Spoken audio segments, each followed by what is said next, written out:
The first time I realized as the forest was listening me, not just hearing but listening, I was standing alone beneath a stand of lodgepole pines as dusk folded the light into itself, and I felt something in the dark decide I was no longer just passing through. My name doesn't matter as much as what I do, but for the sake of honesty, I'll tell you who I was then. I was 37 years old, a federal forest ranger assigned to a high-elevation district most people only saw from the highway pullouts. Locals called it the Old Range, a place where the mountains folded over themselves like knuckles and the tree line crept lower every year. I'd grown up in timber towns, worked trail crews, fought wildfires, slept in snow caves, and burned out cabins. I trusted maps, radios, and my own judgment. I believed that if you respected the woods, learned its patterns, and didn't panic, it would let you pass. That belief held for a long time. The forest I worked in was dense and old, the kind of place where sunlight arrived in fragments and never quite reached the ground. Pine needles lay so thick they swallowed sound. Even your own footsteps felt like a memory instead of movement. Locals avoided certain drainages and ridgelines, not out of superstition, they'd say, but because things happen there. When pressed, they'd shrug and change the subject. Missing hunters, broken radios, livestock found laid out carefully, bones cleaned and stacked like offerings. I logged the reports, wrote them up as wildlife incidents, and told myself every place accumulates stories the way trees accumulate scars. My job was to keep people safe, and more importantly, to keep myself from becoming another rumor. The first incident happened late in October, when the air sharpens and the forest feels closer, like it's leaning in. I was running a routine patrol near a decommissioned trail, one that ended abruptly at a limestone outcrop riddled with shallow caves. The caves were nothing special geologically, but they had history. Old mining surveys, indigenous markings worn nearly smooth. Locals said the caves breathed in winter, exhaled fog even when the rest of the forest stood clear. I'd always dismissed that as temperature differential nonsense until I heard it. A sound. Not loud, not sudden, just wrong. It came from the trees behind me, a single hollow knock, like someone striking wood with the flat of a hand. I froze, listening. Wind moved through the canopy, but the knock didn't repeat. I told myself it was a falling branch, maybe a bird. I kept walking. 2 minutes later, it came again. Same distance, same tone, too deliberate to be natural. I keyed my radio, did a quick check-in. Static answered back, thicker than usual, as if something were pressing against the signal. I tried again. Nothing. That was the first crack in my certainty. Radios fail, sure, but not like that. Not silently, not selectively. I told myself to finish the patrol. That's what professionals do. You don't invent monsters where inconvenience will suffice. The knock followed me all the way to the cave mouth, always behind me, never closer, never farther. When I reached the outcrop, the temperature dropped hard enough to raise gooseflesh under my jacket. The cave entrance yawned black and damp, air spilling out in slow pulses that carried the smell of wet stone and something older, something like musk and rot layered together. I didn't go inside. I marked the area for later inspection and turned back. That's when I heard my name. Not shouted, not whispered, spoken the way someone does when they expect you to answer. The voice was wrong. Too low. Too careful. It stretched the syllables as if testing how they fit in a human mouth. I spun, heart-hammering, scanning the trees. Nothing moved. No birds. No wind. Just that suffocating stillness forests get when everything alive has decided to hide. I told myself I was tired. Hunger. Stress. Auditory hallucinations happen. I walked faster. The knock didn't follow me back. I didn't report the voice. I wrote it up as equipment interference and environmental noise. I told myself that once was nothing. But the forest had learned something about me that day. It had learned my name. The second incident came weeks later, after the first snowfall, when sound carries farther and tracks tell the truth, whether you want them to or not. A pair of hikers failed to check out from a backcountry permit. Standard procedure. I took a snowmobile to the trailhead, followed their route on foot where the drifts deepened. Their tracks ended at the same limestone outcrop, not at the cave entrance, near it, close enough that I could see where they'd stopped, turned in a slow circle, and then nothing. No signs of struggle, no blood, no slide marks, just absence, as if the forest had inhaled and forgotten to exhale. What caught my attention were the other tracks. They weren't human. Too wide, too deep. Each step pressed into the snow with a weight that suggested mass and balance, not a loping animal, but something upright. The stride was long, confident. It didn't meander or double back. It circled the hikers once, then headed straight into the trees. I crouched there longer than I should have, staring at the impressions, my breath fogging the air in short, shallow bursts. I wanted to call it a bear, but bears don't walk like that. Bears don't knock on trees. Bears don't say your name. Denial is a powerful thing. It will carry you farther into danger than fear ever could. I followed the tracks for less than 100 yards before the forest closed ranks. Pines thickened. Snow grew uneven, churned by something brushing past trunks and low branches. I smelled it then, strong enough to cut through the cold. A rank, animal stench mixed with wet fur and something like copper. My stomach tightened. Every instinct I had told me to stop, I didn't. That decision still wakes me some nights. The tracks ended at a stand of trees so dense they blocked the sky. At their center was a narrow opening, barely visible, where the ground dropped away into darkness. Another cave, smaller, hidden. Its mouth rhymed with frost, breath puffing out slow and steady like a sleeping thing. From inside came a sound I can only describe as listening, not movement, not breath. Awareness. I backed away, step by careful step, refusing to turn my back. Snow crunched too loud under my boots. The smell thickened. Something shifted in the dark, and I felt pressure in my chest, an invisible weight pushing against my ribs, urging me forward. That was the first time panic tried to take hold. I fought it down the way you're trained to do. Slow breath, controlled movement. I told myself caves amplify sound. I told myself predators investigate. I told myself that if I ran, I'd die tired and afraid. I made it back to the snowmobile with my hands shaking so badly I fumbled the ignition twice. The hikers were never found. The case closed quietly. Locals nodded when they heard where the trail ended. No one asked questions. After that, the forest changed. Or maybe I did. Sounds followed me now. Footsteps that matched my pace. Knocks that answered my own movements.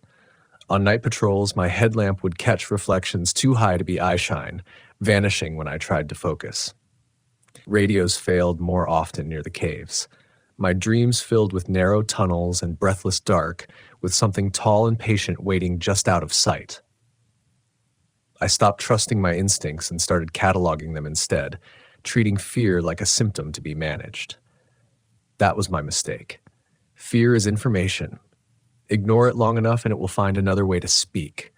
The locals started leaving small bundles near trailheads, pine boughs tied with twine.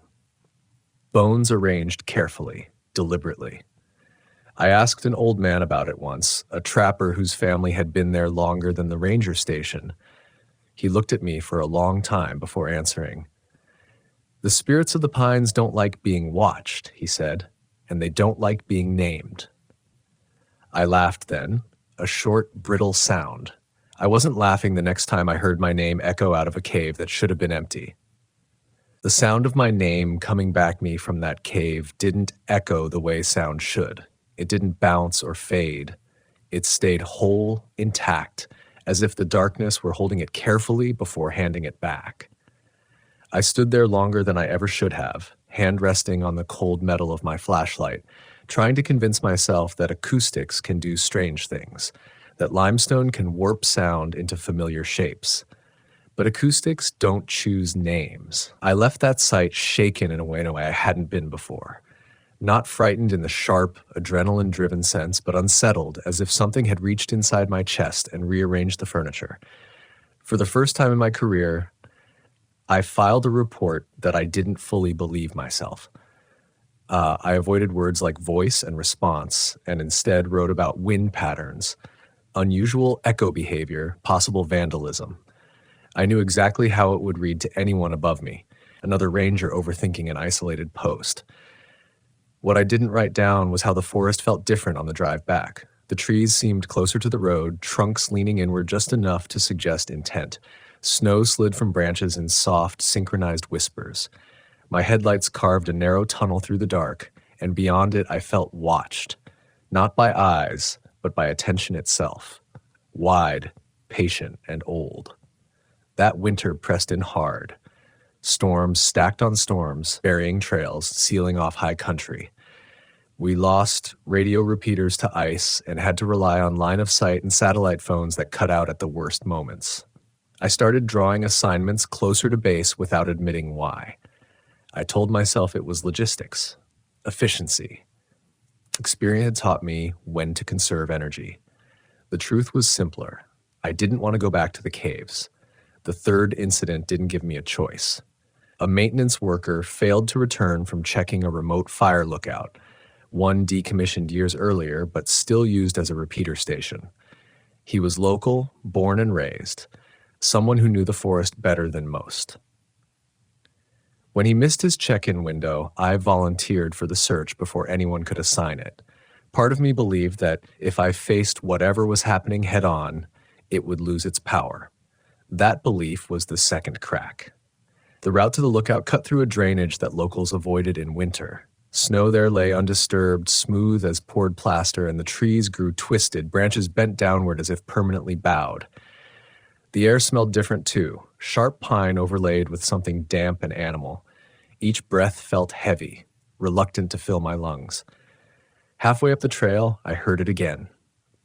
Not the knock this time, but footsteps, slow, deliberate, always just behind me. I stopped. The sound stopped. I moved. It moved. I told myself it was snow sloughing from branches, my own echo bouncing back through the trees. I increased my pace, boots biting into the crust, my heart rate climbed, but I kept it under control. Panic would only narrow my vision, and I needed every sense sharp. That's when the temperature dropped. Not gradually. Not with altitude. It fell in a single breath, the kind of cold that bites exposed skin and steals moisture from your eyes. My breath fogged thick and white, hanging too long in the air. The forest went quiet in that absolute way that makes your ears ring. Ahead, just off the trail, I saw movement. At first, my mind tried to make it human, a hunched figure, broad shoulders, long arms. That instinct, to humanize, to categorize, nearly got me killed. It straightened slowly, rising to a height no person should reach so easily. Its outline blurred against the trees, fur or hair catching frost and snow. The smell hit me full force then, thick and overwhelming, like wet animal and old blood and earth turned too many times. It didn't charge, it didn't roar. It watched. And in that watching I felt measured, assessed, as if my weight, my strength, my fear were being tallied with quiet precision. I backed away without turning, each step an act of will. The thing mirrored me, staying just inside the trees, never stepping fully into the open. Snow crunched under its feet with a sound too heavy, too intentional. It tilted its head, and for a moment, just a moment, I thought I saw intelligence there, something cold and deliberate. Then it spoke. Not words, not exactly. A low sound that carried rhythm and inflection, rising and falling like speech, stripped of language. My name threaded through it, broken, reshaped, as if it were learning how to say it properly. That was when panic took over. I ran. Branches tore at my jacket. My pack slammed against my back. The trail blurred into a white tunnel as my breath came in ragged bursts. Behind me, I heard it move. Not running, not rushing, just keeping pace with terrifying ease. I didn't look back. I didn't stop. I didn't think. The tree line broke suddenly, spilling me into the clearing around the lookout. The structure loomed ahead, dark and skeletal against the snow. I threw myself up the steps, fumbling with the door, like a heart pounding so hard it drowned out everything else. Inside, the air was stale and cold. I slammed the door and braced it with my weight, listening. Silence. Seconds stretched. My pulse roared in my ears. Slowly, the cold crept in again, seeping through the walls, the floor. The smell followed, faint but unmistakable. Something circled the lookout. Boards creaked under weight that tested, probed. Shadows passed over the narrow windows, tall and distorted. I pressed my back to the wall, hands shaking, every rational thought shredded by the certainty that I was prey. It stopped at the door. There was a pause, a long, thoughtful stillness. Then a knock, not loud, not violent, polite. 3 slow raps, each placed carefully. I don't know how long I stayed there after it left. Hours, maybe. When daylight finally bled back into the sky, I found tracks around the lookout. Deep, wide impressions circling once before vanishing into the trees. No sign of the maintenance worker, no sign of struggle, just absence. We never found him. After that, my confidence was gone, not shattered in a single moment, but eroded, grain by grain. Every sound carried intent. Every shadow suggested shape.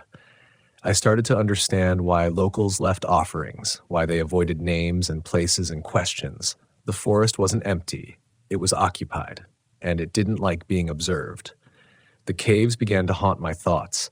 They appeared in my dreams, mouths opening and closing, breathing slow and steady. I started to suspect they weren't shelters or geological accidents, but thresholds, places where the forest folded inward on itself, where things crossed over. I told myself I needed proof, evidence, something concrete to anchor my unraveling mind. That need would lead me deeper than I ever intended to go. The need for proof can be more dangerous than fear, because fear warns you when to stop, but proof convinces you to keep going long after you should have turned back. By late winter, I was no longer sleeping properly. When I did sleep, I dreamed of stone and breath and vast spaces pressing in on me from all sides. I'd wake with the sensation that my chest was still underground, that my lungs were filling slowly with cold air that didn't belong to me. I stopped talking about the caves, stopped asking questions. On the surface, I returned to routine, patrols, paperwork, check-ins, but inside something had shifted. The forest wasn't just a place anymore. It was an intelligence with a memory, and I was already written into it. The 4th incident began with a call that should have been simple. A pair of local teenagers had gone snowshoeing near a closed spur road and failed to return by nightfall. Their truck was found abandoned at the gate, engine cold, keys still inside. No signs of distress, no note. Just 2 sets of tracks leading off the road and into the trees. I knew the area immediately. Everyone did. The spur dead-ended near a sinkhole that opened into a cave system the surveys never fully mapped. Officially, it was marked as unstable terrain. Unofficially, people said it was where the old stories converged. I volunteered again. No one argued. The tracks were fresh, edges still sharp despite the falling snow. The kids had been laughing, horsing around at first. You could see it in the uneven spacing, the way they cut off trail to shove each other. That normalcy was almost comforting. It made what came next harder to process.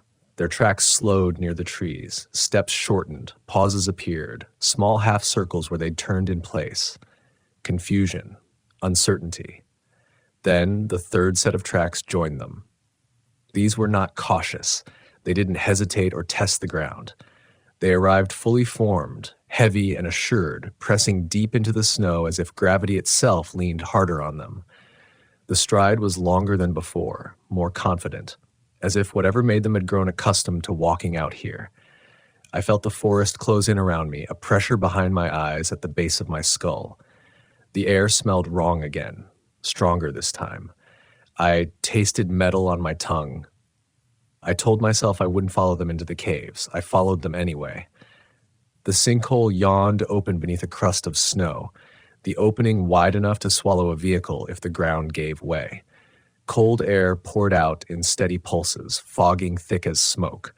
The kids' tracks ended at the edge, no slide marks, no struggle, just absence. The 3rd set of tracks circled the hole once, slow and deliberate, then stopped.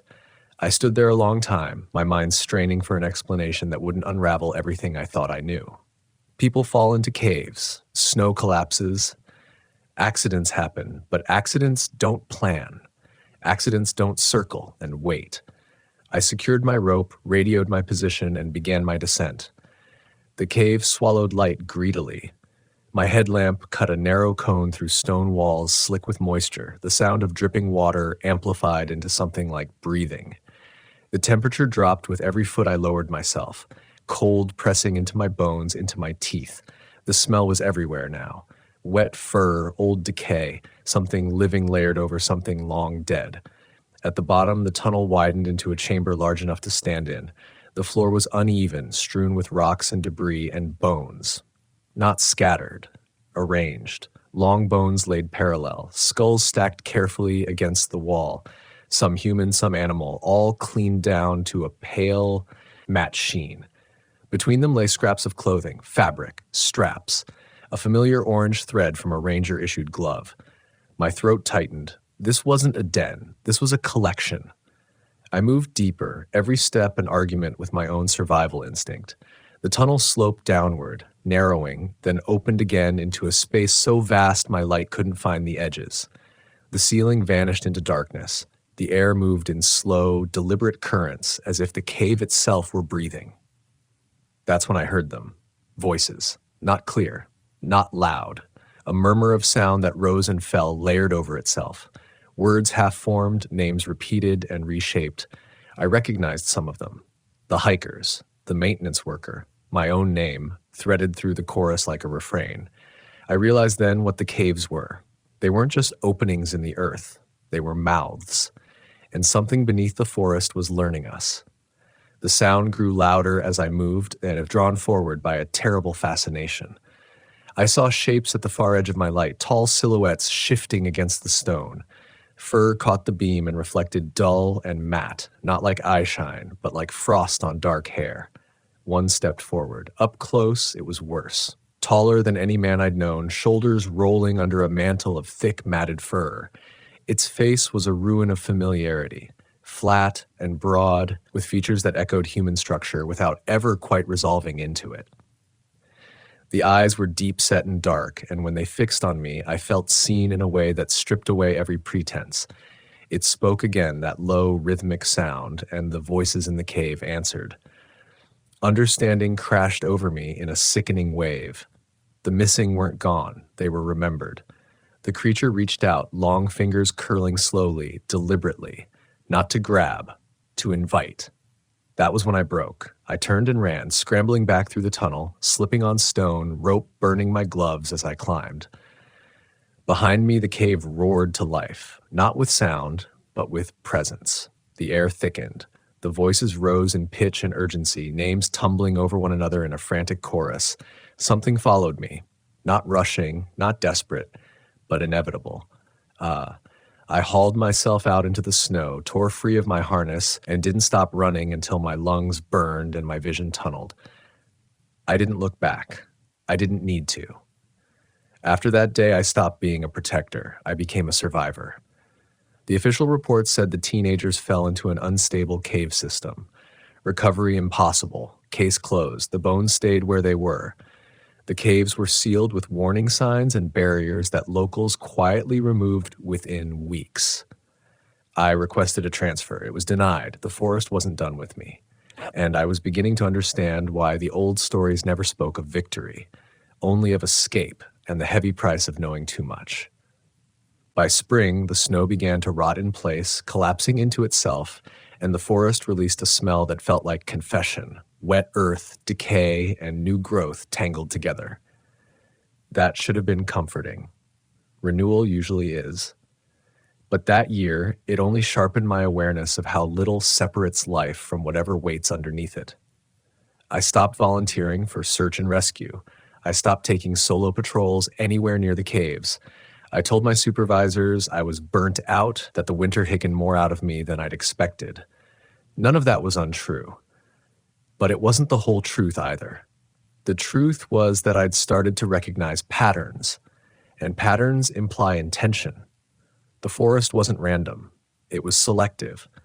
I noticed it in the way radios failed only in certain drainages, in how animals avoided specific ridgelines no matter the season, in the way the wind seemed to carry sound toward me when I was near the limestone, bending noise through the trees with a subtlety that felt practiced.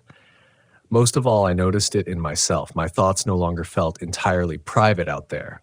Certain memories surfaced unbidden when I crossed particular trails. Regrets, names, moments of weakness. It was as if the forest were reading from me, the way it had read from others. The fifth incident came quietly, without drama or urgency, and that's what made it the most dangerous. I was assigned to check an old boundary marker deep in the interior, routine maintenance, nothing more. The area had no caves marked on official maps, which should have reassured me. Instead, it put me on edge. By then, I understood that maps only show what wants to be found. The day was warm for early summer, sunlight filtering down in pale shafts that never quite reached the forest floor. Insects hummed, birds called, normal sounds, safe sounds. I relaxed despite myself, muscles loosening, breath evening out. For the first time in months, the forest felt like it used to. That's how it gets you. I smelled it before I heard anything wrong. Not the musky stench from before, but something faint and sweet, like pine resin warmed by the sun. It tugged at memory, at childhood summers and long afternoons that never seemed to end. I followed it without realizing I'd changed direction, boots crunching softly over needles and loam. The trees thinned into a small clearing I didn't remember from any map. At its center stood a shallow depression in the ground, ringed with stones laid carefully, deliberately. It wasn't deep, maybe 6 feet across. A hole, not a cave. And yet, cold air spilled out of it in slow breaths. I stood at the edge, heart beginning to thud harder, and listened. The forest behind me was quiet again. Too quiet. No birds, no insects. Even the wind had stilled. From the hole came a sound I hadn't heard before. Not a voice, not breath, a heartbeat. Slow, deep, patient. Each pulse seemed to echo in my chest, syncing with my own until I couldn't tell which was which. The sweet smell thickened, laced now with damp stone and something metallic. I felt lightheaded, unsteady, as if the ground were tilting toward the opening. That was when I realized the depression wasn't natural at all. The stones weren't just placed. They were worn smooth by hands, old hands, many hands. This wasn't an entrance made by collapse or erosion. It was a place made deliberately small, deliberately humble, a place meant to be overlooked, a place meant to feed something without waking it fully. The heartbeat grew louder. Images flooded my mind uninvited, faces I recognized and faces I didn't. The hikers, the kids, the maintenance worker. Their expressions weren't fearful. They were calm, accepted, as if they'd reached the end of an argument and decided to stop fighting. I took a step back, fighting the pull with everything I had. The forest reacted immediately. Branches cracked behind me. Heavy footfalls circled the clearing, just out of sight. The smell shifted, sweetness curdling into that familiar musk. Shadows lengthened unnaturally, bending toward the depression like iron filings toward a magnet. I didn't see it step into the clearing this time. I felt it. The pressure returned, heavier than ever, pressing down on my shoulders, my spine. My knees buckled. The heartbeat thundered now, no longer slow, no longer patient, hungry. A sound rolled out of the hole, low, resonant, layered with voices that weren't quite voices anymore. Names blurred together, memories stripped of context and worn smooth by repetition. Mine was there too. That was the moment denial finally died. I understood then that the creatures weren't visitors to the forest. They weren't intruders or anomalies. They were custodians of something older, something buried so deep it needed mouths and memories and offerings to remain asleep. The caves weren't homes. They were valves, pressure points, ways to manage what could not be destroyed. And rangers like me, we were boundary keepers, whether we knew it or not. I stumbled backward, drawing my sidearm without conscious thought, though some part of me knew it was useless. The weight lifted slightly, just enough to let me stand. A shape moved at the edge of the clearing, tall, furred, impossibly still. It didn't advance. It watched, waiting to see what I would choose. That was the real test. I backed away slowly, never turning my back, every step tearing at something deep in my chest. The pressure followed, but didn't crush me. The heartbeat slowed, reluctantly, as if disappointed. When the trees finally swallowed the clearing, sound rushed back into the world all at once. Birds erupted from branches. Wind sighed through needles. My lungs burned as if I'd been holding my breath for hours. I didn't report the clearing. I marked the boundary check as complete and returned to base with hands that wouldn't stop shaking. That night, I sat awake in my cabin, listening to the forest breathe through open windows, and I understood the final lesson the old stories had been trying to teach. The woods don't need to chase you. They only need you to notice them. Because once you do, you're already standing too close to the edge. After that day, I stopped pretending I was in control. That realization didn't come all at once. It settled in the way damp seeps into old wood, slow and inevitable, until one day you press your hand against a beam you trusted and feel it give. I still wore the uniform.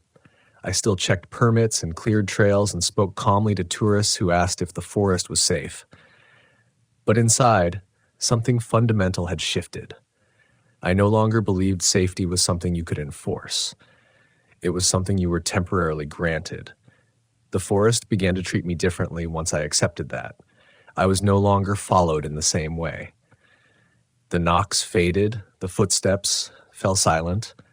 Radios still failed near certain places, but the static no longer pressed against my ears like a warning.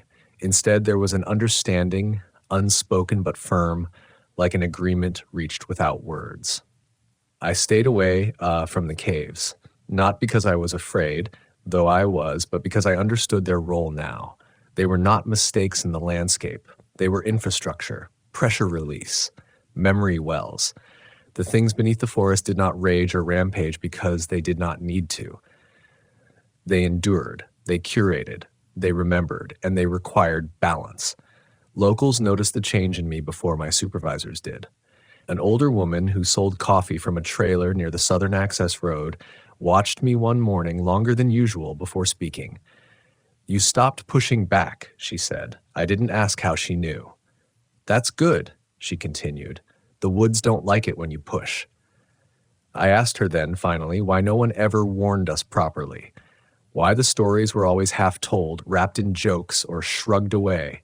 She stirred her coffee slowly, eyes on the steam. "Because once you say it straight," she replied, "you make it listen harder." That summer passed without incident. No disappearances, no missing hikers. Wildlife sightings returned to normal. It would have been easy to believe that whatever cycle I'd witnessed had simply ended. But deep down, I knew better. Cycles don't end. They turn. The last incident, the one that ended my career as a ranger, came on a night so ordinary it still unsettles me more than the rest. A solo camper had failed to return from a designated backcountry site. Nothing unusual about that on paper.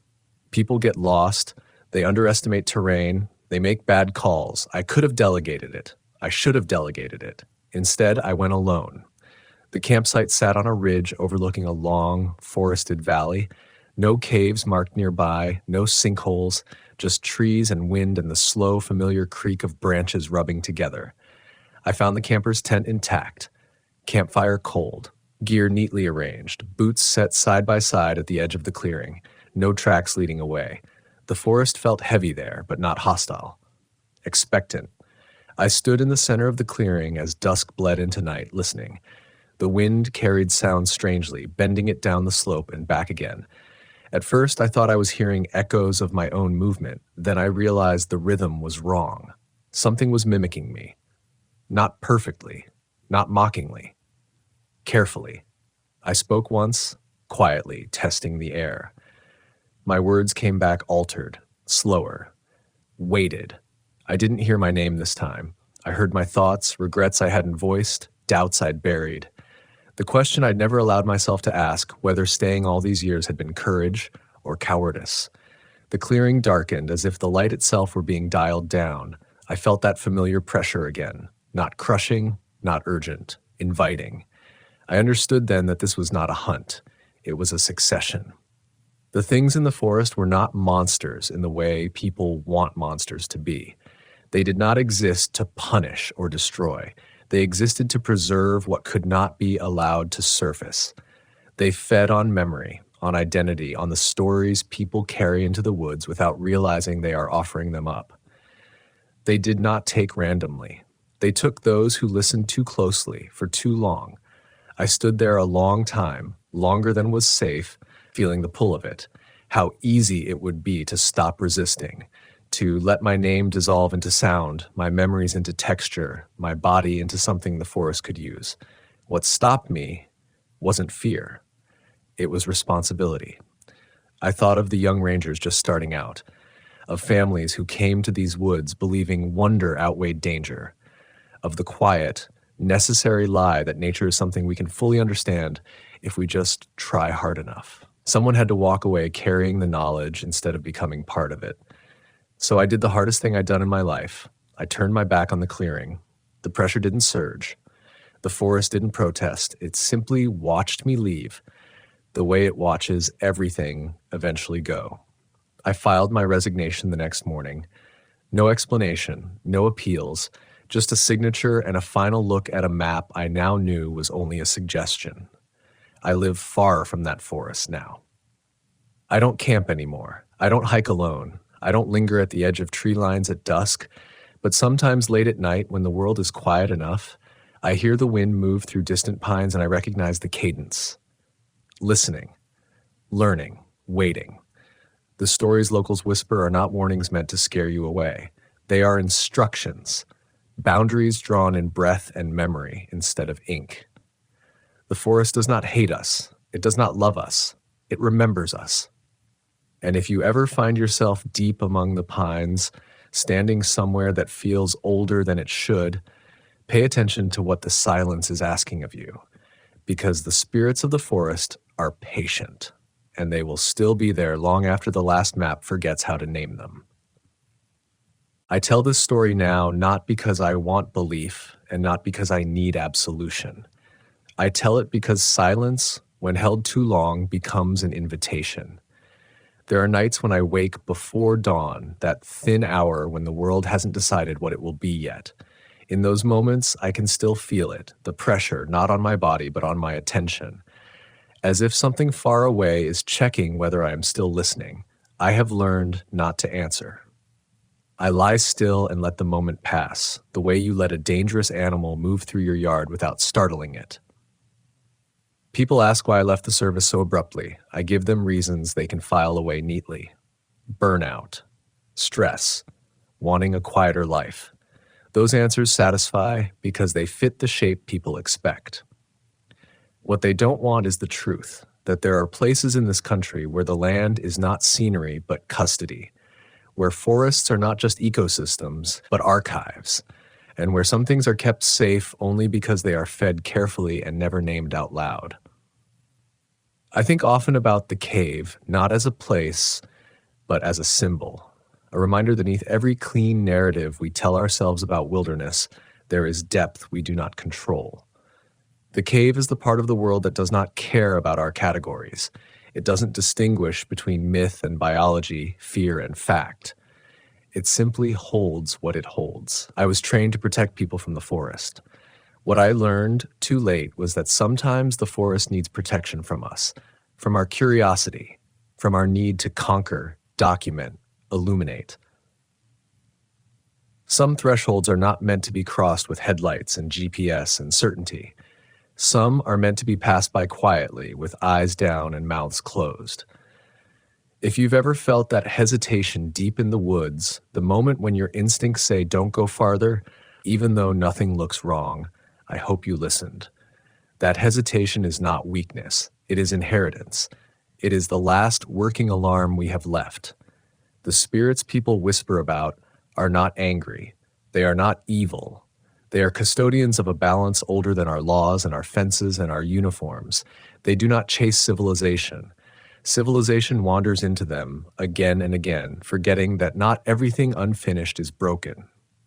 I was given a choice when it mattered most, to stay and become part of the system that keeps the dark quiet, or to leave carrying the weight of knowing it exists. I chose to leave.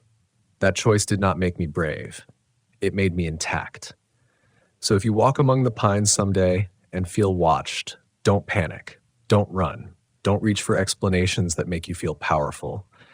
Simply acknowledge the feeling, adjust your path, and go home with fewer answers than you arrived with. That is how you survive places that remember. That is how you honor boundaries that were drawn long before we learned how to measure them. And that is why, even now, long after my badge and my maps and my authority are gone, I still lower my voice when I talk about the woods. Because somewhere beneath the roots and stone, something is listening, and it has not forgotten any of us.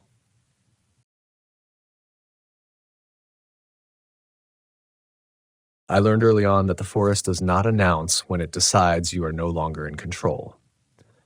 I was 37 when I took the permanent ranger post in the Northern Range, old enough to trust my judgment and young enough to still believe that experience could keep me safe. The locals called this stretch of land the Long Green, a wedge of pine, granite, and ravine that folded into itself the deeper you went. On maps, it looked orderly. Trails drawn in clean lines, elevation marked in neat increments, but on the ground it behaved like a living thing that resented being named. Pines packed together so tightly that daylight fell in narrow columns. Moss swallowed sound. The wind, when it came, moved in pulses, not gusts, as if the forest were breathing. I'd grown up around woods like this. My father had worked fire patrols out west, and by the time I was old enough to tie my boots, I knew the difference between an animal moving with purpose and one moving in fear. I trusted those instincts more than any manual. That confidence had carried me through years of rescues, lost hikers, winter storms that collapsed roofs and lungs alike. I had seen people break down out there, panic is loud, clumsy, but the forest itself had always felt neutral to me. Indifferent, even. Dangerous, yes, but honest in its danger. That belief was the first thing the pines took from me. The ranger station sat at the edge of a gravel access road that ended abruptly, as if the planners had decided no human vehicle should go any farther. Locals came through sometimes. Hunters, mushroom foragers, a few families who had been there long before the land wore a federal badge. They spoke about the forest with a careful politeness, like you would about a neighbor with a violent temper. They warned me about weather shifts, about sinkholes near the old limestone cuts, about a cave system that honeycombed the ridge to the north. They did not warn me about what they whispered among themselves. The first month was quiet, too quiet in hindsight.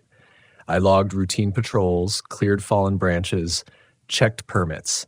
At night, I slept lightly, listening to the way the buildings settled to the distant call of owls. Sound carries strangely in that country. A single snap of a twig can seem close enough to touch or impossibly far away. I told myself that was just acoustics. Trees, terrain, temperature inversions. Rational explanations stacked neatly in my head. The first thing that unsettled me was a sound I could not place. It happened on a late autumn evening, the kind where the cold doesn't bite so much as lean against you. I was finishing paperwork when I heard 3 knocks against the station door. Not loud, not urgent, measured, too deliberate to be wind. I checked the clock. Past visitor hours. I took my flashlight and opened the door, expecting maybe a stranded hiker or one of the locals who had misjudged the light. There was no one there. The porch light cast a pale circle on the gravel, empty except for pine needles drifting down in lazy spirals. The forest beyond the light felt closer than it should have, the darkness pressed up against the clearing as if listening. I stood there longer than necessary, the cold creeping through my boots, telling myself that buildings make noise, that wood contracts, that I was new and over-alert. When I closed the door, the knock came again. Same rhythm, 3 taps, this time from the side of the building. I didn't open the door again. I radioed the nearest patrol unit, logged the incident, and spent the rest of the night awake, listening. There were no more knocks, just the slow, patient sound of the forest settling back into itself. I told myself it was nothing. That's what experience teaches you, to filter, to prioritize. You can't chase every anomaly or you burn out. Still, when morning came, I found footprints in the frost near the side wall. Not boot prints. Bare impressions, elongated, the toes splayed as if whoever or whatever had been walking didn't do so often on flat ground. They led away from the station and disappeared where the soil gave way to stone. I photographed them. I filed a report. I told no one else. The next incident involved sound again, but this time it followed me. I was on a routine patrol near the northern ridge, checking a trail that skirted the edge of the cave system. The entrance most people knew about was sealed off, unstable rock making it too dangerous for casual exploration, but there were others. Narrow mouths hidden by brush, sinkholes that breathed cold air even in summer. The temperature dropped noticeably as I walked, my breath fogging despite the sun overhead. I remember thinking how quickly conditions could turn on a hiker who wasn't paying attention. That was when I heard my name. Not shouted, not whispered. Spoken the way someone does when they are right behind you and don't want to startle you. Calm, familiar. I turned, heart kicking hard against my ribs, expecting a colleague or one of the locals. The trail behind me was empty. Pines stood shoulder to shoulder, their trunks straight as fence posts, no movement, no birds. Even the wind had stilled. I told myself I was tired, that the forest plays tricks with echoes, that hearing your name is a known phenomenon under stress. I said all of that out loud, the words sounding thin in the cold air. When I turned back to the trail, the smell hit me. It was not rot, not the sweet decay of fallen leaves. It was animal. Musky, damp, layered with something else, like wet stone and old iron. The scent seemed to seep from the ground itself, growing stronger as I moved forward. My skin prickled, every instinct telling me to turn around, to put distance between myself and whatever lay ahead. I didn't. That's the part I still struggle with. I told myself that fear without evidence is just noise. I kept walking. The trail ended sooner than it should have. Not abruptly, but as if it had been gently erased. Grass grew where packed earth should have been. My GPS stuttered, the screen flickering before going blank. When I looked up, I realized the forest had changed around me. The trees were thicker, their branches interlocking overhead, blocking out the sky. It felt like being underwater, pressure building, sound muffled. The cave entrance yawned open to my right at a dark seam in the rock that exhaled cold air. I had not planned to go near it. I stood there longer than I can account for, listening. There was a sound coming from inside, not a growl, not a voice. A rhythmic thump, slow and heavy, like something large shifting its weight. Denial is a powerful thing. I told myself it was water, rockfall, an animal sheltering from the cold. I told myself that caves amplify sound, distort it, make small things seem large. I told myself a lot of things while my feet refused to move. When the smell intensified, I backed away. Carefully. Every step felt like a negotiation. The sound stopped as abruptly as it had started. Silence rushed in to fill the space, so complete it made my ears ring. I turned and walked back the way I'd come, faster now, fighting the urge to run. Behind me, something moved. Not through brush, not breaking branches. It moved with a heavy grace, matching my pace. When I sped up, it sped up. When I stopped, it stopped. I could feel it more than hear it. A pressure between my shoulder blades, a certainty that I was being measured. I never saw it. That was almost worse. When I broke through the tree line and the sky opened up above me, the pressure lifted. The smell faded. The forest resumed its usual sounds, birds calling as if nothing had happened. I stood there, hands on my knees, breathing hard, trying to reconcile what I had felt with what I could prove. Back at the station, I scrubbed my boots until the leather lightened, as if I could erase the memory that way. I wrote another report. I used careful language, ambiguous phrasing, possible wildlife activity, environmental factors. I told myself that was professionalism. That night, the knocks returned. 3 taps, same rhythm. This time, they came from below the floor, vibrating up through the boards, slow and patient, as if something beneath the building had learned where I slept. The sound carried through the bones of the station, up my spine into my teeth. I lay still on the narrow bed, counting the seconds between each knock, trying to convince myself if it was plumbing, frost heave, rodents, anything that fit inside the boundaries of reason. 3 taps. A pause long enough for hope to surface. Then 3 more, slower this time, as if whoever was knocking understood anticipation. I reached for the radio and realized my hand was shaking. I did not answer. I did not speak. I waited until the sound stopped on its own, until the forest outside resumed its low, living murmur. Sleep did not come. When dawn finally thinned the darkness, I felt as though I had been awake for days. My thoughts rubbed raw. I considered requesting a transfer. That thought embarrassed me more than I like to admit.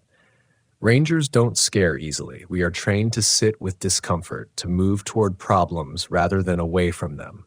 I told myself I was overreacting, that the isolation was getting to me, that once winter settled in and patrols increased, the unease would pass. It didn't. The next call-out came from a local family who lived near the southern boundary. Their livestock had gone missing, not killed, not scattered. Gone. Fences intact, no blood. The father, a man whose hands looked like they had been carved from oak, would not meet my eyes when he spoke. His wife kept glancing toward the tree line, her fingers whirring the hem of her coat until the fabric frayed.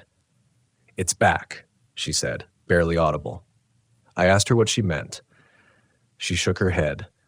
The husband cut in too quickly, saying predators move through, that it was probably a bear.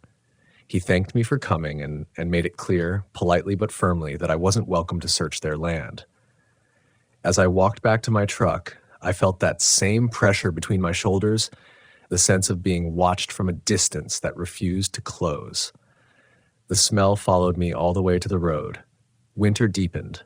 Snow came early and heavy, muffling the forest until it felt padded, unreal. Sound behaved even more strangely then. A branch snapping miles away could sound like it happened right behind you. Footsteps could vanish into nothing. I took to talking aloud during patrols, the sound of my own voice anchoring me to something human. That was when the reports started coming in.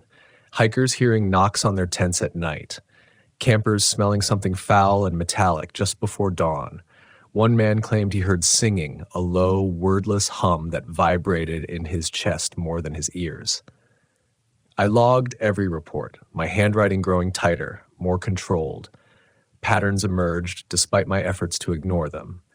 The incidents clustered around the cave system, around me. The disappearance happened on a morning so clear it felt obscene. A volunteer ranger, young and eager, had gone out early to check a trail closure sign that had been knocked down. When he didn't report back, I drove out myself. His truck sat where he'd left it, door open, engine cold. His tracks led off the trail toward the trees. They ended at a patch of disturbed snow near one of the lesser-known cave mouths. I stood there for a long time, staring into the dark. The air spilling out of the opening was colder than it should have been, carrying that same layered scent, animal, stone, iron. My radio crackled with static, then fell silent. I did not go inside. That decision haunts me more than anything else. Protocol says you wait for backup, that you don't rush into unstable terrain. I followed protocol. We mounted a search. Dogs refused to go near the entrance, whining, pulling back against their handlers. We found no trace of him, no blood, no signs of struggle, just absence, clean and total. The locals stopped meeting my eyes altogether after that. They left food at the edge of the forest, meat, bread, things wrapped carefully as offerings. When I confronted one of them, an older man who had lived there all his life, he looked at me with something like pity. "It's always been here," he said. "The spirits of the pines. Some folks call it other names. Doesn't matter. You don't go where it sleeps." I asked him what it was. He shook his head. "You already know," he said. That night, the knocks came again. Louder, faster. Not just below the floor now, but on the walls, the windows, the roof. The station trembled with it, dust sifting down from the rafters. I backed into the center of the room, flashlights sweeping wildly, every shadow stretching into something more. Over the noise, I heard breathing, deep, labored, close. I shouted then, not words, just sound ripped out of me by fear. The knocking stopped. The breathing lingered a moment longer, then faded as if satisfied. I didn't sleep at the station after that. I started driving into town at night, returning before dawn, exhaustion clinging to me like another layer of clothing. My thoughts grew disordered. I questioned my memories, replayed encounters until they blurred at the edges. Denial gave way to doubt. doubt to a gnawing fear that lived in my gut. The final encounter came without warning. A storm had rolled in, sudden and violent, dropping snow so thick it erased the world beyond a few feet. I was halfway through a patrol when the road became impassable. I pulled over, intending to wait it out, engine idling, heater fighting the cold. That was when the knock came. Not on the station. On the truck. 3 taps on the driver's side door. I froze. The knock came again, slower, heavier. Through the window, I saw movement, a shape taller than any man, hunched, its outline blurred by the storm. The smell flooded the cab, overwhelming, making my eyes water. I fumbled for the ignition, the key slipping from my numb fingers. The thing leaned closer. I could feel its presence, the weight of it bending the world inward. There was intelligence there, patience. It knocked again once, directly over my heart. I don't remember deciding to flee. I just did. The engine roared to life, tires spinning, then catching. I drove blind, this following instinct more than sight. The sound of something massive moving alongside me, just out of view. When the road finally opened up and the pressure lifted, I did not stop until I reached town. I resigned the next day. People ask me why I left. I tell them the truth, carefully edited, that the forest taught me humility, that some places are older than our rules, deeper than our maps. What I don't tell them is that sometimes, late at night, I still hear the knocking. 3 taps, patient, waiting. The pines remember, and they do not like being watched. I thought leaving would end it, that once I put miles between myself and that stretch of forest, the pressure would ease. The sounds would fade into the category of memory instead of threat. I took a temporary job farther south, desk work mostly, advising on trail management and safety protocols. I slept indoors, in towns where streetlights burned all night and sirens cut through the dark. For a while, that was enough, but the forest had already moved inside me. The first sign was silence, not the peaceful kind, but the sudden absence of expected sound. I would be walking down a sidewalk, cars passing, people talking, and everything would drop away for a heartbeat too long. In that gap, I could feel the same compression I'd felt among the pines, the sense of being pressed inward, evaluated. Then the world would snap back into place and I'd be left standing there, pulse racing, pretending nothing had happened. Sleep became a negotiation. I learned which positions kept my back to a wall, which angles allowed me to see doors and windows at once. Even then, I woke to phantom knocks, my body responding before my mind could catch up. 3 taps, always 3. I started counting things obsessively, steps between rooms, seconds between breaths, anything to impose order on a world that had quietly revoked it. I told myself this was trauma, that fear has momentum, that the mind, once trained to look for danger, struggles to stand down. Those explanations satisfied the professionals I spoke to. They satisfied me most days. But some nights, when the air turned cold for no reason and the room smelled faintly of iron, explanations felt like paper shields. I avoided forests after that. Even city parks made my skin crawl, the trees too close together, their branches whispering in languages I no longer trusted myself to ignore. Friends invited me camping, assuming my reluctance came from burnout. I declined without elaboration. How do you explain then that the land itself has learned your name? Years passed, the intensity dulled, edges worn smooth by time and routine. I began to believe I had escaped something, that whatever watched from the caves and pines was bound to that place, unable or unwilling to follow. I started sleeping through the night again. I stopped flinching at unexpected sounds. That was when the letter arrived. No return address, just my name, written carefully as if by someone who had practiced it. Inside was a single sheet of paper, folded once. There were no words, just a map, hand-drawn unmistakably of the northern range, trails marked, elevation sketched, and at the center, a small dark circle where the caves lay. Someone had added 3 short lines beside it, not letters, marks, knocks. I didn't report it. I didn't tell anyone. I burned the letter in my sink, watching the paper curl and blacken, the lines disappearing into ash. The smell lingered longer than it should have. Wet stone, old iron. That night, I dreamed of the cave. In the dream, I was not afraid. That terrified me more than anything else. I walked willingly into the dark, the air growing colder with each step, my breath fogging in front of me. The walls pulsed faintly, not with light, but with something like memory.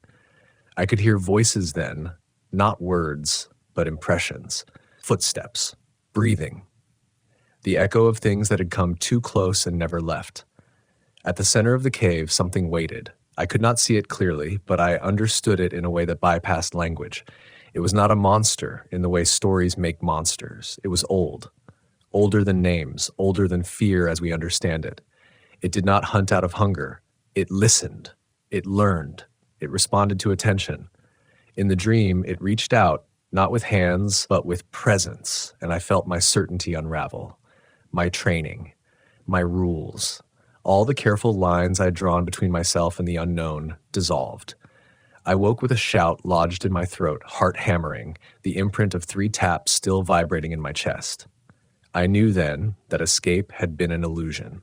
The forest doesn't pursue in straight lines. It doesn't need to. Once you've seen the seams, once you've felt the way reason can thin and tear, it waits, patient. It lets you build a life on the assumption that the world is stable, predictable, safe. Then it reminds you gently that this is a courtesy, not a guarantee. I went back, eventually. Not as a ranger, not with authority or a badge to shield me. I went as someone who needed to understand the shape of his fear. I stayed on the outskirts, in towns where the locals still spoke in lowered voices when the trees were mentioned. I listened. I didn't push. They told me the stories they tell each other when they think no one else is listening. Of shapes moving between trunks without disturbing a single branch. Of voices that mimic loved ones just well enough to draw you off the path. Of caves that shift, their entrances appearing and disappearing like wounds that refuse to close. They told me about offerings left at the forest's edge and the years when those offerings were ignored. One woman, her hair gone white long before her time, told me something I hadn't heard before. It doesn't take everyone, she said. Sometimes it just wants to be known, witnessed. That's the price. I asked her what happened to those who paid it. She shrugged. They don't belong anywhere after, she said. I didn't go back into the forest. I didn't need to. I had carried it with me long enough to know its contours. The cave, I realized, was never just a place. It was a symbol the mind uses when it runs out of light, a reminder that there are depths we can map and depths we can only acknowledge. I tell these stories now not to warn people away from the woods. The forest is not evil. It is vast, layered, alive in ways we are still learning to respect.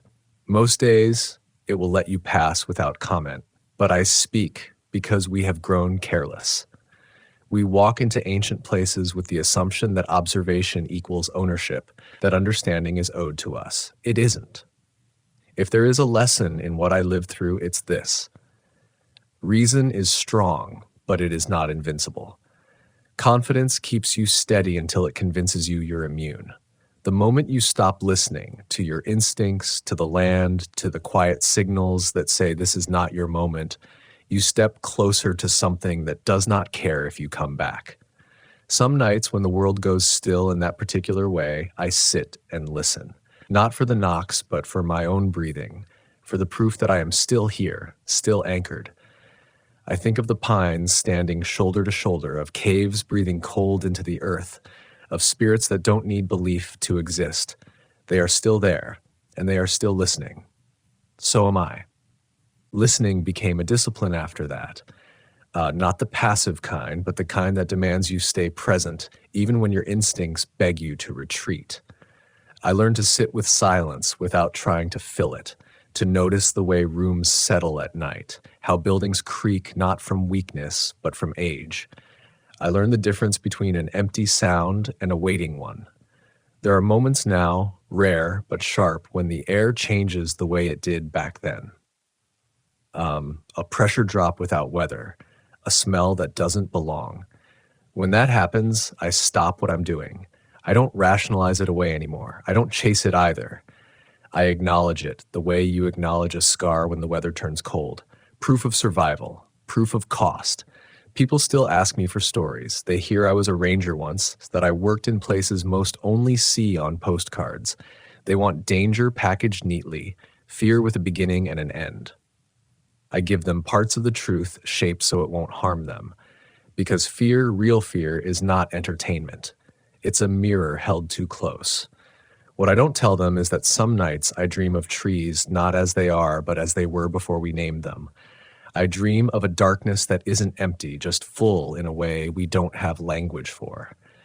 In those dreams, I am neither hunter nor prey, just a presence moving through a larger one, careful not to leave a mark. I understand now why the locals whispered, why they measured their words and their steps. It wasn't superstition. It was etiquette. An understanding that some forces don't respond to confrontation, only to respect and restraint. That there are places where bravery looks a lot like humility. The cave still exists, whether its entrance is visible or not. So do the spirits of the pines, whatever name you give them. They don't need belief. They don't need witnesses. But once you have seen the edge of what they are, once you have felt the way your certainty can be bent without breaking, you are changed. You carry that knowledge quietly, the way you carry a deep cold that never quite leaves your bones. I don't regret my time there, even now. The forest took something from me, yes, but it also gave me a clarity I never had before, an understanding of limits, of listening, of the thin line between protection and arrogance. I went in believing I was a guardian. I came out knowing I was a guest. If you walk those woods someday, you may feel nothing at all. Most do. You may hear only wind and birds and the honest sounds of life going about its business. But if the forest ever grows quiet around you in a way that feels intentional, if you sense that pressure, that attention, pause. Don't run. Don't push forward. Just listen. Some stories don't want to be solved. Some places don't want to be known. And some spirits are content to remain whispers until someone forgets how to hear them.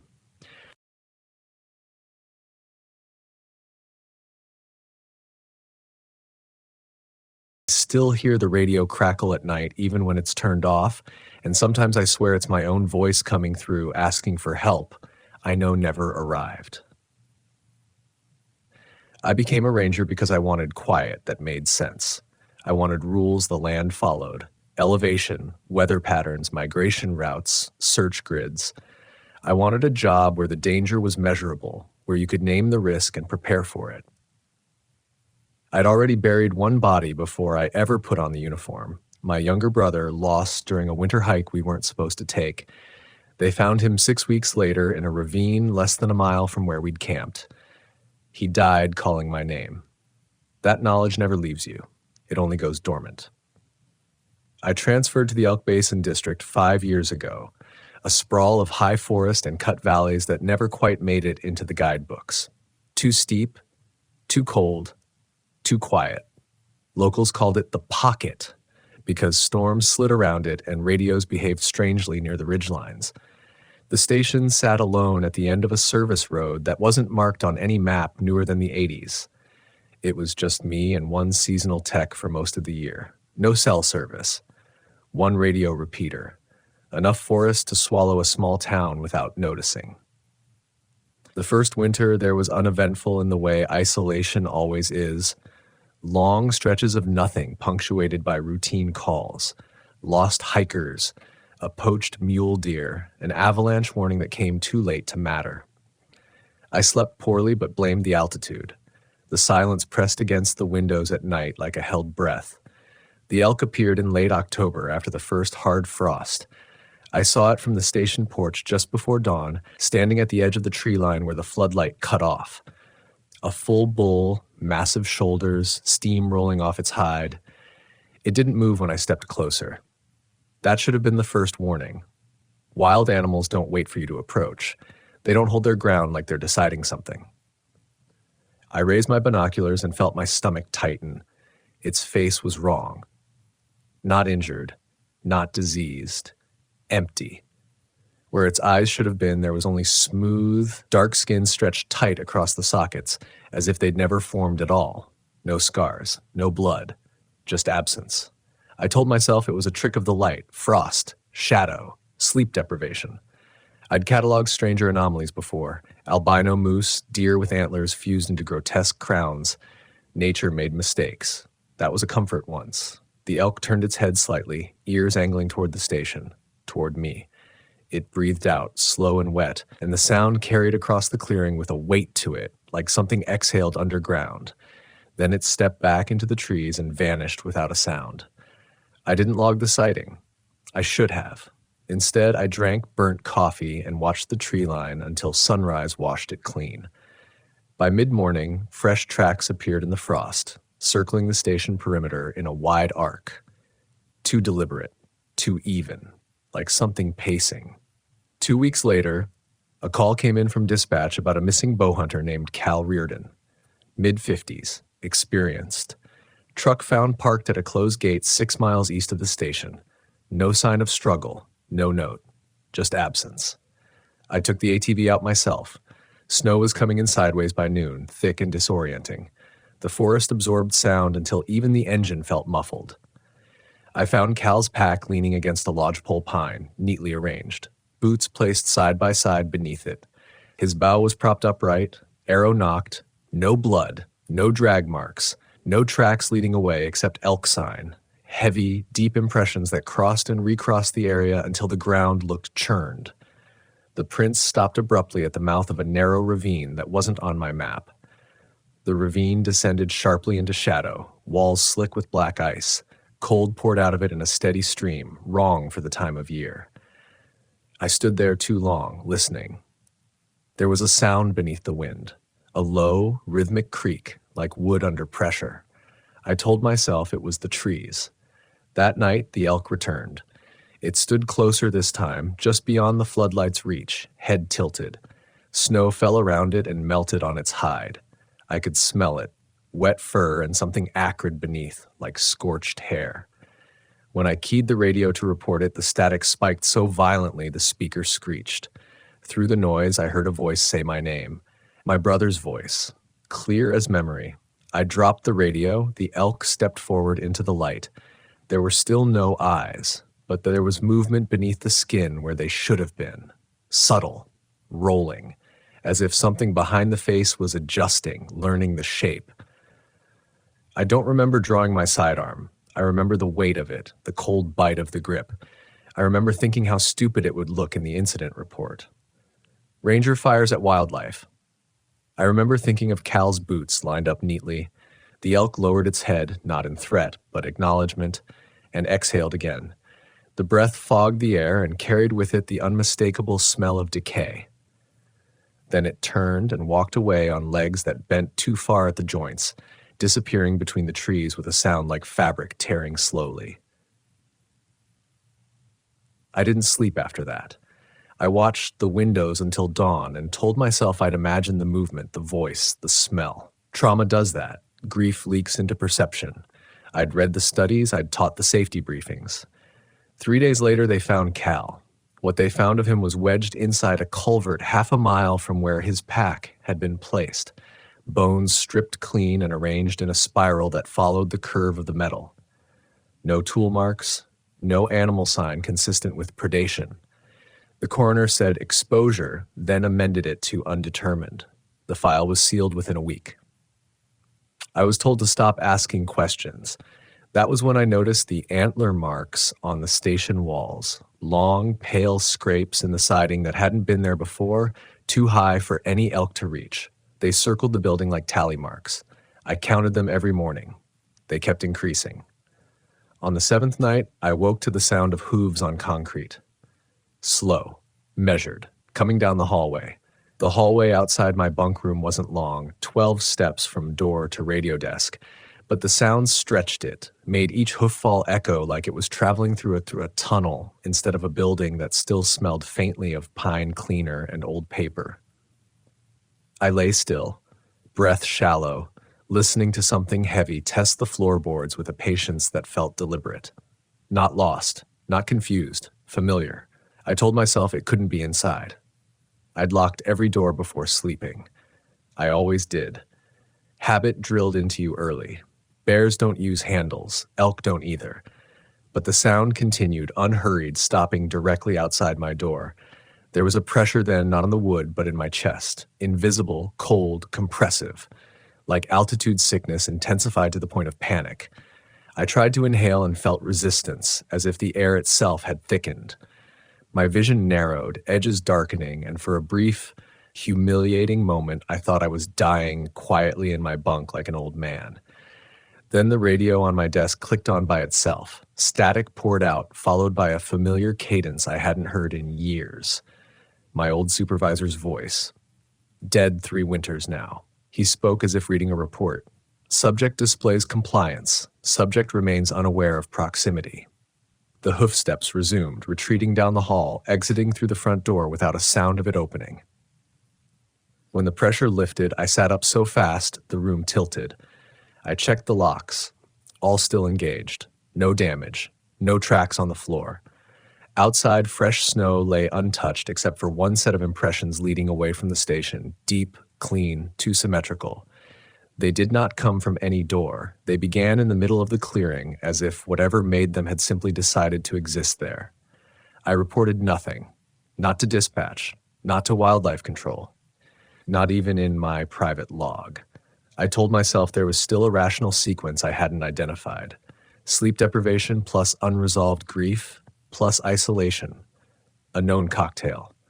The mind looks for patterns even when there are none. But the forest started changing its behavior. Sound stopped carrying the way it should. I'd fire a flare and hear the crack a full second late, muffled, like it was happening underwater. Snow fell warm on my skin, then froze moments later, burning where it touched. Once while on patrol near the eastern ridge, I smelled blood, thick and metallic, only to crest the hill and find nothing but untouched snow and a stand of aspens vibrating faintly, trunks humming like power lines. The missing persons calls increased. Not just hunters now. A snowmobiler who vanished mid-trail, machine found idling. A pair of grad students mapping lichen growth, their notebooks recovered neatly stacked at the edge of a frozen lake. No footprints leading onto the ice. No breakthrough point. The lake stayed perfectly clear, surface unmarked except for long, shallow grooves beneath the ice, as if something massive had brushed against it from below. Each site had elk sign nearby. Always abundant, always circling. Sometimes the prints overlapped in impossible ways, crossing without disturbance, impressions layered where no weight should have been able to tread. I began to dream of antlers. Not images, sensations. The weight of them, the drag, the way they caught on branches and tore bark away. I'd wake with my neck aching, shoulders sore, sheets twisted around me like restraints. In the dreams, I was always moving through dense forest, guided by a sound I couldn't place. Not a call. Not breathing. Something in between. A rhythm. One morning I found mud on my boots. Thick, black, sulfur-scented mud that did not exist anywhere near the station. I scrubbed it off with shaking hands, telling myself I'd stepped somewhere careless the day before and forgotten. But the prints in it, faint but visible, were wrong. Too narrow. Split in a way ungulates don't split. The maps started lying. Trails shifted. Elevation markers drifted. A fire road I'd driven weekly now terminated in a rock wall I knew hadn't been there. GPS units spun uselessly, drawing tight circles no matter how straight I walked. When I called it in, dispatch blamed solar interference, then equipment malfunction, then told me to stop filing duplicate reports. It was during a late patrol near the old mining cut that I found the cave. I'd passed that ridge dozens of times. There was no entrance marked, no reason for one to be there. But that day a dark slit yawned open in the rock face, rhymed with frost despite the unseasonable warmth. Cold poured from it in visible waves, carrying the same burnt fur smell I'd noticed the night the elk stepped into the light. I stood at the threshold longer than I should have, hand on my flashlight, heart thudding. The rational part of me screamed not to enter alone. Protocol demanded backup, geological assessment, notification. I keyed the radio. Static. Then my brother's voice again, closer now, younger. "I'm tired," he said. "You said you'd wait." Guilt is a lever. It moves you when nothing else can. The cave swallowed sound. My boots made no echo. The beam of my flashlight felt thin, inadequate, as if the darkness was absorbing it faster than it could spread. The walls were smooth, unnaturally so, marked with long grooves that curved and intersected, too regular to be natural erosion. Antler marks, my mind supplied uselessly. Farther in, the temperature dropped sharply. My breath fogged thick, then vanished entirely, as if the air refused to acknowledge it. I felt that pressure again on my chest, lighter this time, almost guiding. I found the bones, not scattered, not gnawed, arranged with care along the walls, set into niches carved just deep enough to cradle them. Human femurs beside elk ribs, skulls positioned at intervals facing inward, some old, some disturbingly fresh, no eyes in any of them. The sockets were smooth, polished. At the center of the chamber stood the elk. Up close, the scale of it was overwhelming, taller than any bull I'd seen, antlers branching impossibly, tips scraping the ceiling. Its skin rippled subtly, like something moving beneath a tarp. Where its eyes should have been were shallow depressions now, open just enough to reveal depth. Not darkness. Space. It turned its head toward me. The pressure crushed down hard, dropping me to one knee. My vision tunneled, filled with images that weren't mine. Endless forest under different skies, fire towers rotting into the ground, men and women in uniforms older than mine standing where I stood now, all of them looking at the same eyeless face. Understanding came not as words, but as certainty. This thing did not hunt randomly. It curated. It collected those who noticed it, those who stayed long enough to be acknowledged. Witnesses were the only threat, so it learned to erase them, or remake them. The elk stepped closer. I felt vibrations through the stone, through my bones, syncing my heartbeat to something older, slower. Its breath washed over me, smelling of soil and rot and winter. Behind it, the cave extended deeper, descending into a darkness that pulsed faintly, like a throat swallowing. I don't remember deciding to run. I remember the sound the elk made then, not a call, not a roar, a layered sound like many voices trying to agree on a shape. My name was in it. So was Cal's, so was my brother's.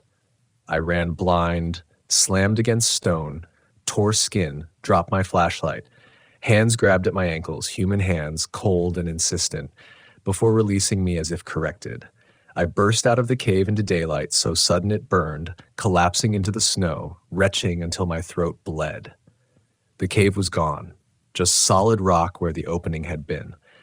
When I got back to the station, there were antler marks inside, along the walls, around the radio, on my bunk frame, fresh, and the radio was on, repeating a single line in my own voice. Subject remains inside the perimeter. I tried to leave the next morning. That sentence looks simple written down, but the act of leaving a place that no longer agrees with your existence is anything but. I loaded the truck before dawn, hands numb despite the mild air, every movement feeling supervised. The forest was silent in a way I had never experienced. No wind through needles, no distant bird calls, no shifting snow. Even my footsteps sounded absorbed, as if the ground resented being disturbed. The service road looked normal until it didn't. I drove for 20 minutes, then 40, then an hour, watching landmarks repeat with subtle alterations. A fallen snag I remembered as split cleanly now lay intact. A mile marker leaned the opposite direction. The same creek crossing appeared 3 times, each time with the water flowing a different way. I stopped the truck and stepped out. The pressure returned immediately, heavier than before, pushing down from above, from below, from inside my skull. My ears rang. I tasted copper. The forest leaned inward, trunks angling just enough to notice, just enough to suggest intention. That was when I saw the station. Behind me, perfectly intact. Smoke curling from the chimney I had extinguished hours earlier. My tire tracks ended in a clean arc that curved gently back toward it as if guided. I don't remember screaming, but my throat was raw afterward. I backed the truck slowly, eyes fixed on the building, refusing to let it out of my sight. The radio crackled as I crossed an invisible threshold, the same threshold I hadn't known existed until it refused to let me pass. Dispatch came through clear as day. Copy Elk Basin. We show you stationary at the station. Please advise. I looked down at the GPS. Coordinates matched the station exactly. I told him the truth as carefully as I could. Road loop, equipment malfunction, possible geological interference. I avoided the words that would end my career, the ones that would get me reassigned or evaluated or quietly removed. Dispatch acknowledged and told me to sit tight. A team would be sent when weather allowed. No one came. Days blurred. The forest pressed closer. At night, silhouettes gathered at the edge of the floodlight, elk shapes mostly, but sometimes wrong, too tall or too narrow, standing motionless for hours. If I stared too long, they leaned forward slightly, like listeners straining to hear. The elk with no eyes returned every dusk, always closer. Sometimes it stood so near the station wall I could feel vibrations through the floor, a slow, patient rhythm. Sometimes it circled, antlers scraping softly, leaving new marks that bled sap from the siding. Once I found a clump of my own hair tangled on a tine, still warm. Sleep became dangerous. When I closed my eyes, the dreams took me farther each time, down into tunnels that weren't tunnels, spaces that folded in on themselves. I saw people I'd known only briefly, a trainee who quit after a month, a hiker I'd once redirected at a trailhead. They stood in lines, faces blank, eyes smooth and unbroken, waiting for something to finish with them. I began to lose time. I'd blink and find myself standing in the clearing, boots buried in snow I didn't remember walking through. I'd wake at the radio desk with frost on my sleeves, recordings playing back conversations I hadn't had. My handwriting in the logbook grew cramped, frantic, looping in on itself. I stopped recognizing my own voice on the tapes. The forest started using it. Late one afternoon, I heard myself calling from the tree line. Calm, professional, reassuring. Ranger on duty. If you can hear me, stay where you are. The words carried the exact cadence I'd used 100 times on search and rescue calls. It took everything I had not to answer. Instead, I watched as a figure stepped into view. It wore my uniform, not an imitation, mine. Same patch, same tear at the knee. It moved stiffly, like joints learning the rules too late. Its face was mine as well, except the eyes were wrong, too reflective, catching light that wasn't there. Behind it, partially obscured by trees too narrow to hide anything, antlers rose slowly, framing the thing like a crown. I fired. The sound was swallowed instantly. The figure staggered, then corrected itself, head tilting in a way I'd seen before. It smiled with my mouth and stepped back into the trees, dissolving into shadow. The elk remained, watching from behind, patient as ever. I stopped counting the days after that. Food spoiled faster than it should have. Water tasted faintly of iron no matter how much I filtered it. The smell of decay seeped into everything, coming from nowhere I could isolate. Once, while cleaning my weapon, I noticed my hands trembling in a pattern that matched the elk's breathing. The sealed bunker was the last place left I hadn't checked. Old Cold War relic, buried deep into the hillside west of the station. Supposedly decommissioned, entrance welded shut decades ago. It wasn't on any official map anymore, just a note in an archived maintenance file I'd skimmed once and forgotten. Forgotten until I started finding boot prints leading that direction, my size, my tread, fresh every morning. The welds had been cut cleanly. Inside, the air was warm, unnaturally so. Lights flickered on as I descended, illuminating concrete corridors lined with doors marked with numbers that didn't follow any sequence I understood. The pressure intensified with every step, compressing thought, compressing memory. Behind one door, I heard breathing. Behind another, whispering metal. I followed the sound of hooves. The final chamber was vast, ceiling lost in shadow. In the center stood the elk, antlers piercing cables and pipes as if they weren't there. Around it, dozens of shapes knelt, human, animal, something between, heads bowed, faces smooth. Some wore ranger green, some wore clothes decades out of date. I understood then what the forest had been doing. It didn't erase witnesses. It absorbed them. The elk turned, and for the first time I felt recognition directed fully at me. Not hunger, not malice, ownership. The pressure became unbearable, crushing me flat against the floor as images flooded in. Every scream the land had ever held, every disappearance filed away, every body never found. The wilderness remembering itself through us. I don't know how long I lay there. I woke back at the station alone. Antler marks gone. Radio silent. The forest behaving again. Snow falling cold and clean. Dispatch called at noon to tell me I'd been cleared for transfer. Administrative decision. No explanation. My replacement would arrive in a week. I packed without protest. As I drove away, the road stayed straight. I live in a town now. Too loud, too bright. At night, I lock my doors and listen to the walls. Sometimes I hear hooves on concrete. Sometimes my radio crackles, though I threw it away years ago. Last night, someone stood outside my window for hours. I didn't look. I should have known better than to believe it would let me go. At first, the normal world felt aggressive in its indifference. Traffic noise scraped at my nerves. Fluorescent lights hummed too loudly. People stood too close without meaning anything by it.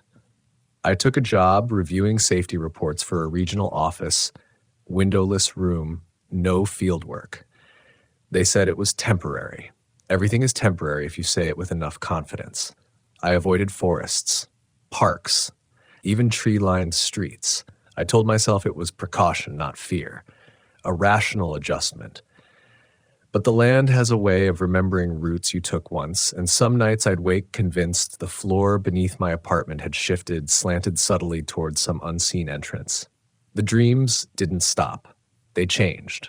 No more tunnels, no more kneeling figures. Instead, I dreamed of standing watch somewhere vast and open, sky heavy with stars that didn't match any chart I knew. The ground beneath me pulsed faintly, like a living thing breathing in its sleep. When I looked down, my boots were half sunk into soil that clung like wet clay, pulling me lower with patient insistence. In those dreams, I wasn't afraid. That terrified me more than anything else.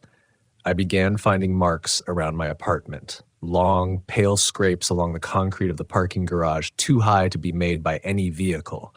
The security cameras glitched whenever I checked, that footage skipping forward in neat, clean intervals.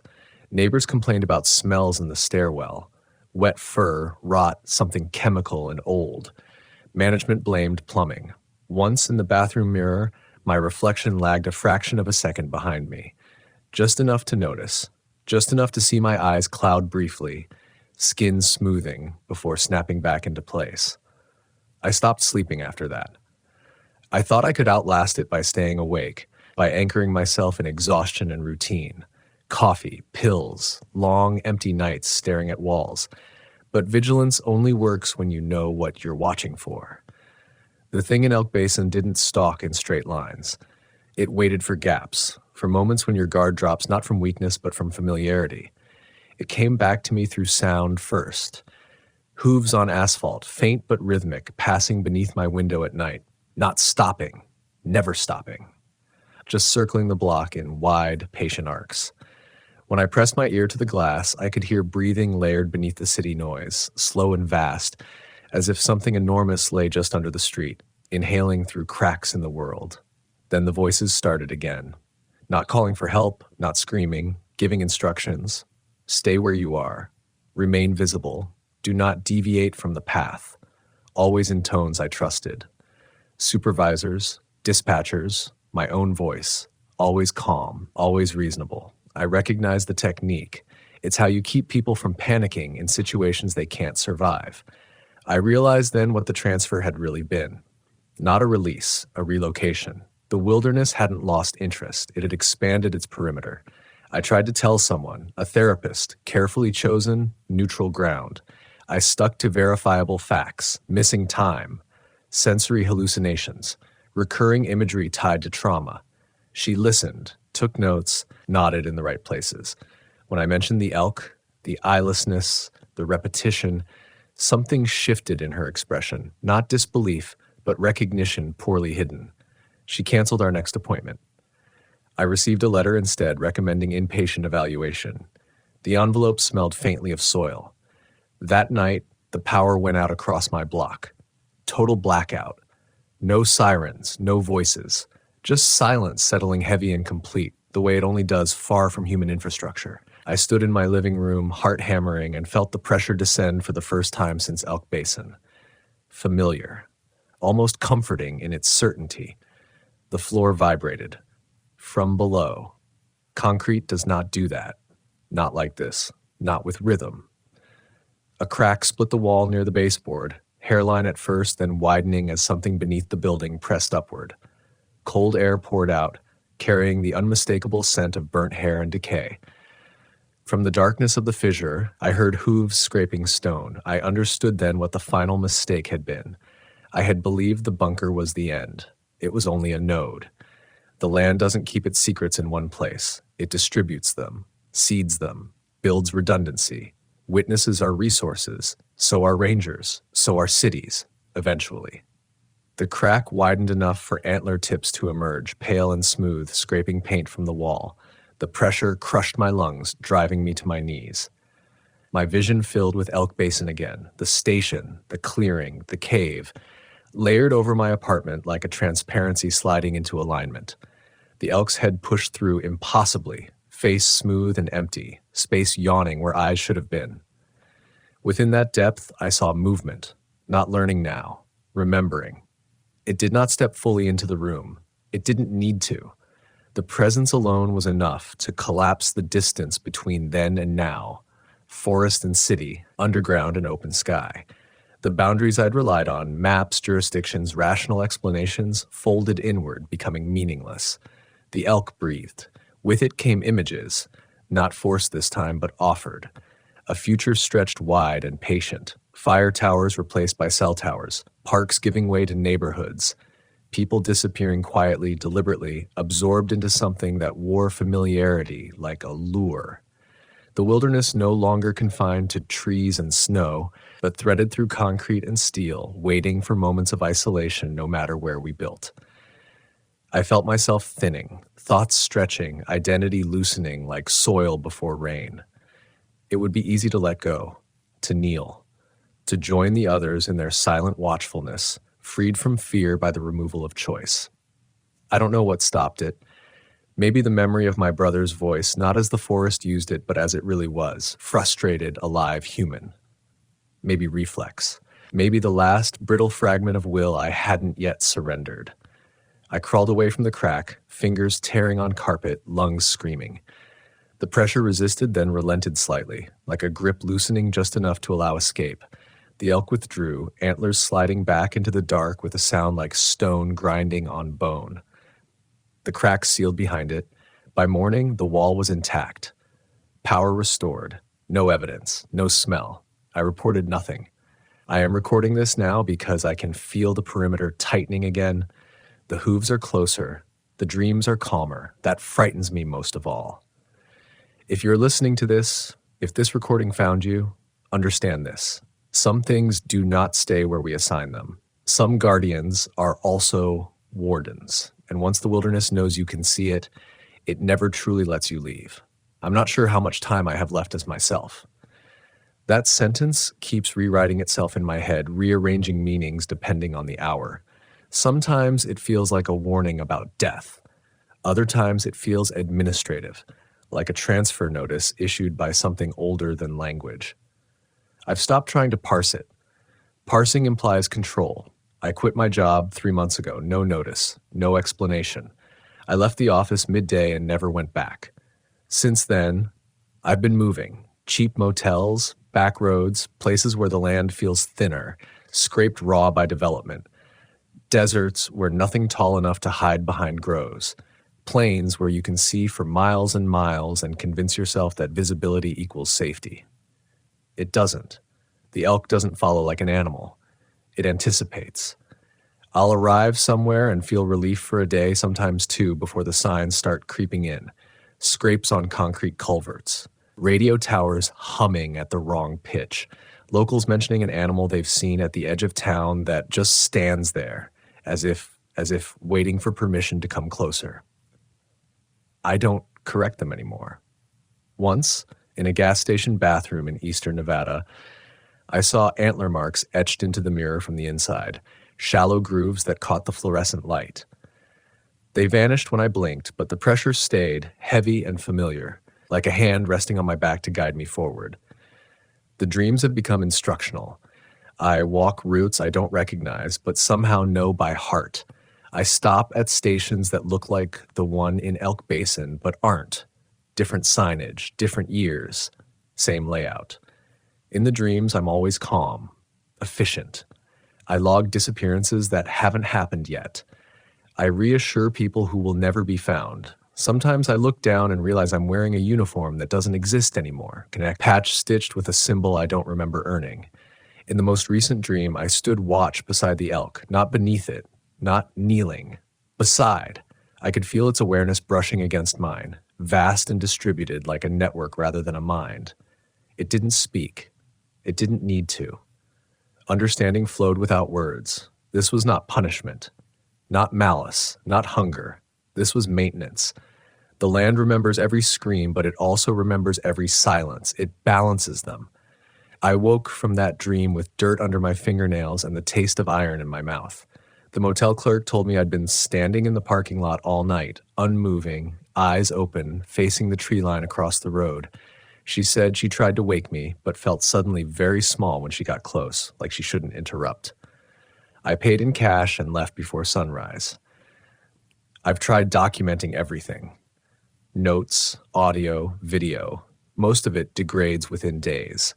Files corrupt. Tapes stretch and warp until voices slow into something unrecognizable. Once, reviewing a recording, I heard myself speaking from several seconds before I pressed record, describing the room I hadn't yet entered. This confession, if that's what it is, I'm storing redundantly. Analog, digital, buried and mailed and handed to people who don't ask questions. I don't know which version will survive or if survival matters. But I need there to be witnesses, even if witnesses are the very thing it curates. Because something has changed. The elk doesn't always stay at the edge anymore.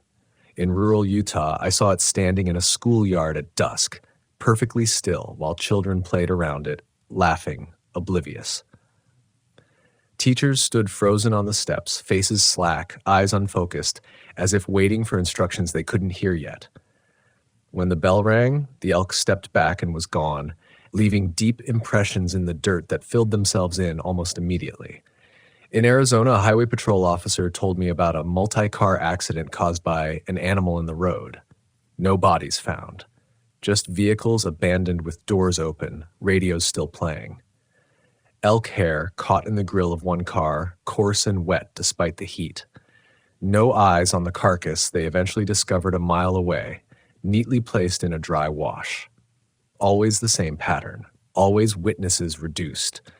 I feel the pressure more often now, even during the day. It no longer crushes, it settles.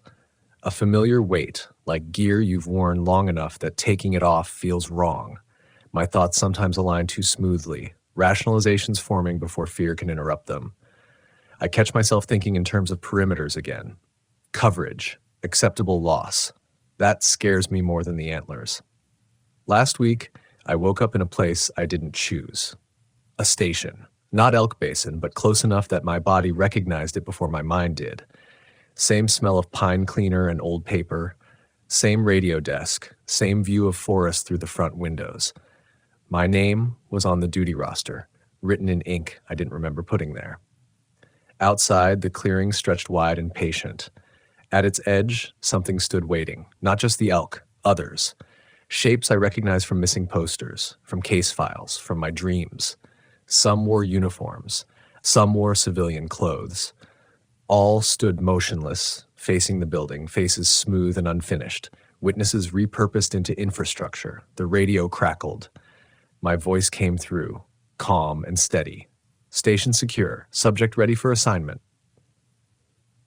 I don't know how I left that place. I don't know if I truly did.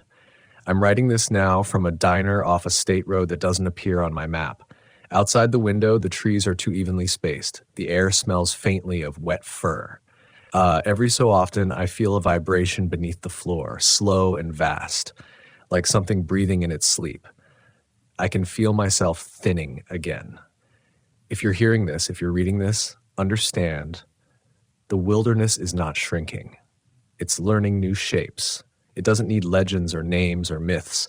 It only needs attention. Once it knows you can see it, once you acknowledge the pattern, you become part of the maintenance cycle. If an elk ever stands too still and watches you without eyes, do not stay, do not follow. And if a ranger's voice comes over the radio telling you everything is under control, asking you to wait, do not believe them. The land remembers, and it is very patient.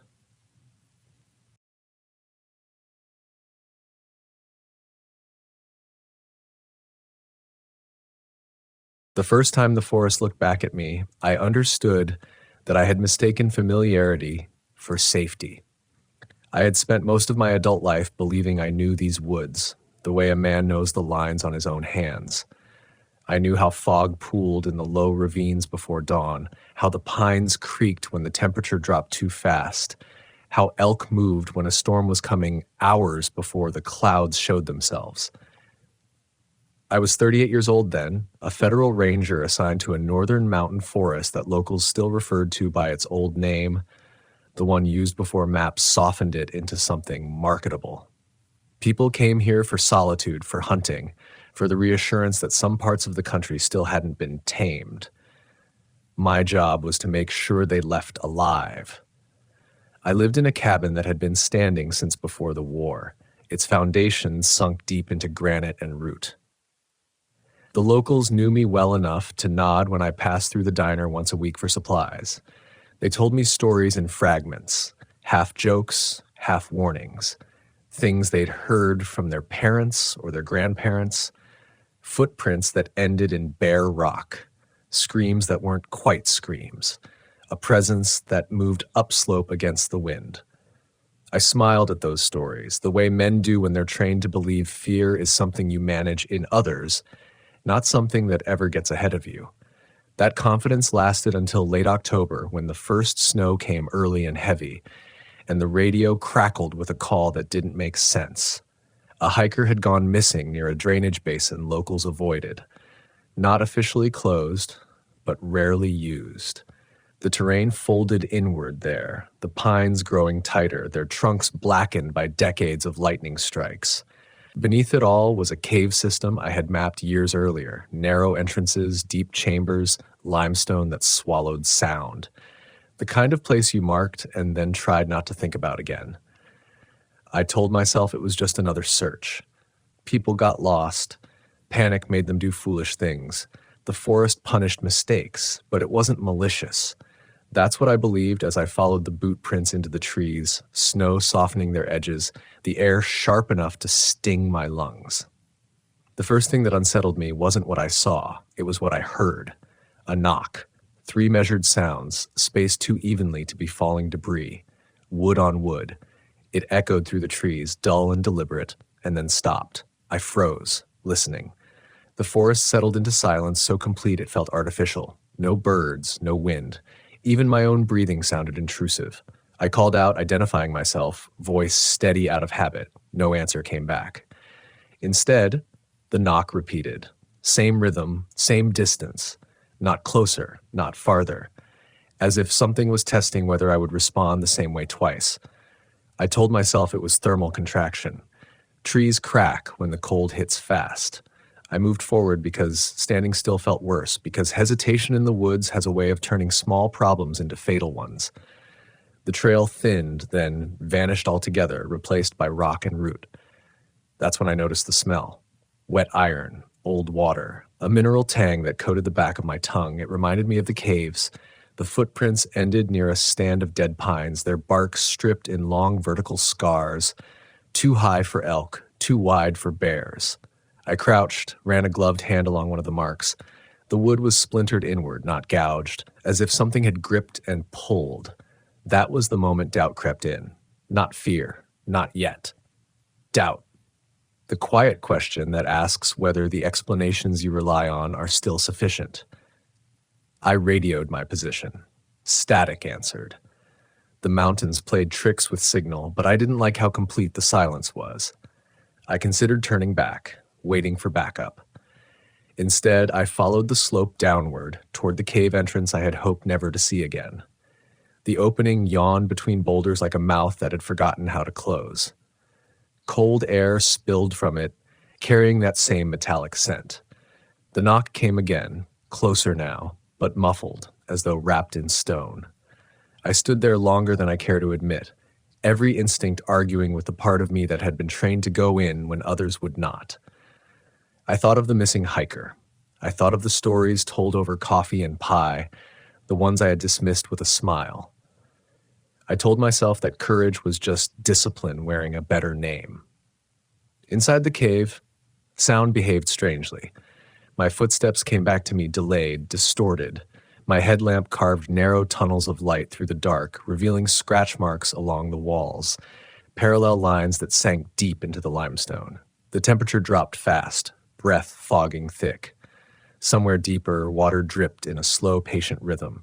Then I heard it, a voice. Not words, not exactly. It rose and fell like speech, shaped with intent, but lacking the structure of language. It sounded human in the way a reflection looks like a face until you stare too long. The sound carried grief or maybe hunger. It came from further in, echoing through the stone. Panic arrived then, sharp and undeniable. My body reacted before my mind caught up, pulse racing, muscles tight, a cold sweat breaking under my layers. I wanted to retreat, to seal the cave in my memory as a place where reason failed. But another sound joined the voice. Footsteps. Heavy. Deliberate. Too measured to be anything stumbling blindly. The beam of my light caught movement. Just an edge, a suggestion of mass shifting beyond the reach of illumination. The smell intensified, thick enough to choke on. I backed away, every step slow, controlled, refusing to turn my back. The voice followed, not closing the distance, but never retreating. When I finally reached the mouth of the cave, daylight felt unreal. I didn't stop moving until the trees thinned and the wind returned, cold and sharp and grounding. Only then did I realize my hands were shaking. We never found the hiker. Officially, it was exposure. Unofficially, no one asked me to return to that drainage basin again. I told myself the encounter had been stress, imagination filling in gaps. That explanation held for a while. But the forest had learned something about me that day. And in the weeks that followed, it began to test that knowledge, slowly, patiently, as though it understood that the strongest minds break not from terror, but from the erosion of certainty. Winter tightened its grip after that, sealing the higher elevations under ice and silence. On paper, the season reduced risk, fewer hikers, fewer calls. In practice, it changed the forest's personality. Sound carried farther, shadows lingered longer. The woods felt emptied of witnesses if whatever happened out there would remain unchallenged. I told myself the cave incident was an anomaly. Stress layered over isolation. I doubled down on routine, checked trailheads twice a day, logged weather patterns with extra detail. I slept lightly, waking at every shift in temperature, every groan of timber contracting in the cold. Confidence didn't return, but habit did, and habit can mimic stability well enough to fool a man. The next disturbance came not from sight or sound, but from scent. It started near an old fire lookout, long abandoned after a lightning strike split its main support. Locals avoided the ridge, claiming the air there turned wrong at dusk. I went up after reports of vandalism, supplies left scattered, doors forced open despite being nailed shut. The climb was steep, switchbacks buried under crusted snow.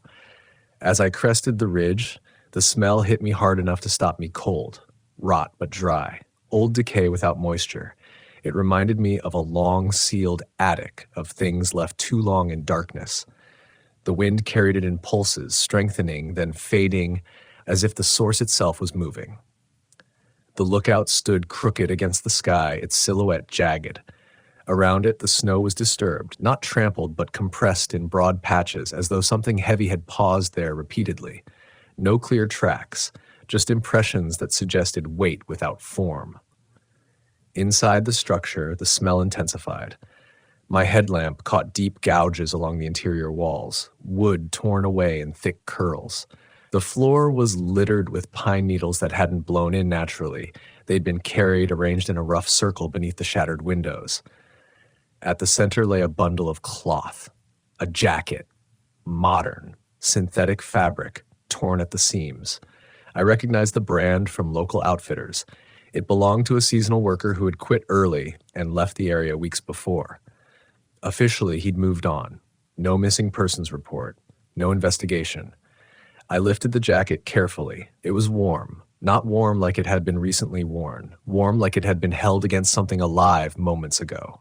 The smell clung to it, sharp and unmistakable now. Animal, but wrong. Too layered. Too complex. Doubt turned into fear then, slow and heavy. I radioed in my findings, forcing my voice to stay level. Static answered again, broken by a low-frequency hum that made my teeth ache. I shut the radio off, suddenly unwilling to hear whatever might come through next. As I stepped back outside, the temperature dropped abruptly. The wind died. The forest seemed to lean inward, branches creaking under their own weight. That was when I felt it. Not a sound, not a sight, but pressure. As if something large had entered my awareness without entering my view. I moved downslope, keeping the lookout behind me, refusing to run. Snow crunched too loudly under my boots, every step an announcement. Halfway down, I caught a glimpse of movement between the trees uphill, tall, broad, passing behind trunks without disturbing branches. The smell followed, thickening, filling my sinuses until my eyes watered. A call echoed then. Low, resonant. It vibrated in my chest more than my ears. It wasn't a roar. It wasn't a scream. It was closer to a summoning, measured, intentional. It repeated twice, each time closer, the sound bending around terrain in ways I couldn't track. Panic surged, sharp enough to override training. I ran. Branches tore at my jacket. Ice sent me skidding, barely catching myself before a fall that would have ended badly. The call followed, never accelerating, never losing ground. I didn't look back. I focused on the tree line thinning ahead, on the promise of open space and wind and witnesses. When I broke free of the ridge, the sound stopped. The smell dissipated as if it had never been. I reached my truck shaking, lungs burning, and sat there for a long time before turning the key. No report ever captured what happened that day.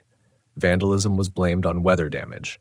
The jacket was logged, then misplaced somewhere between evidence storage and paperwork. The seasonal worker never resurfaced. Life, on the surface, continued. Inside me, something shifted.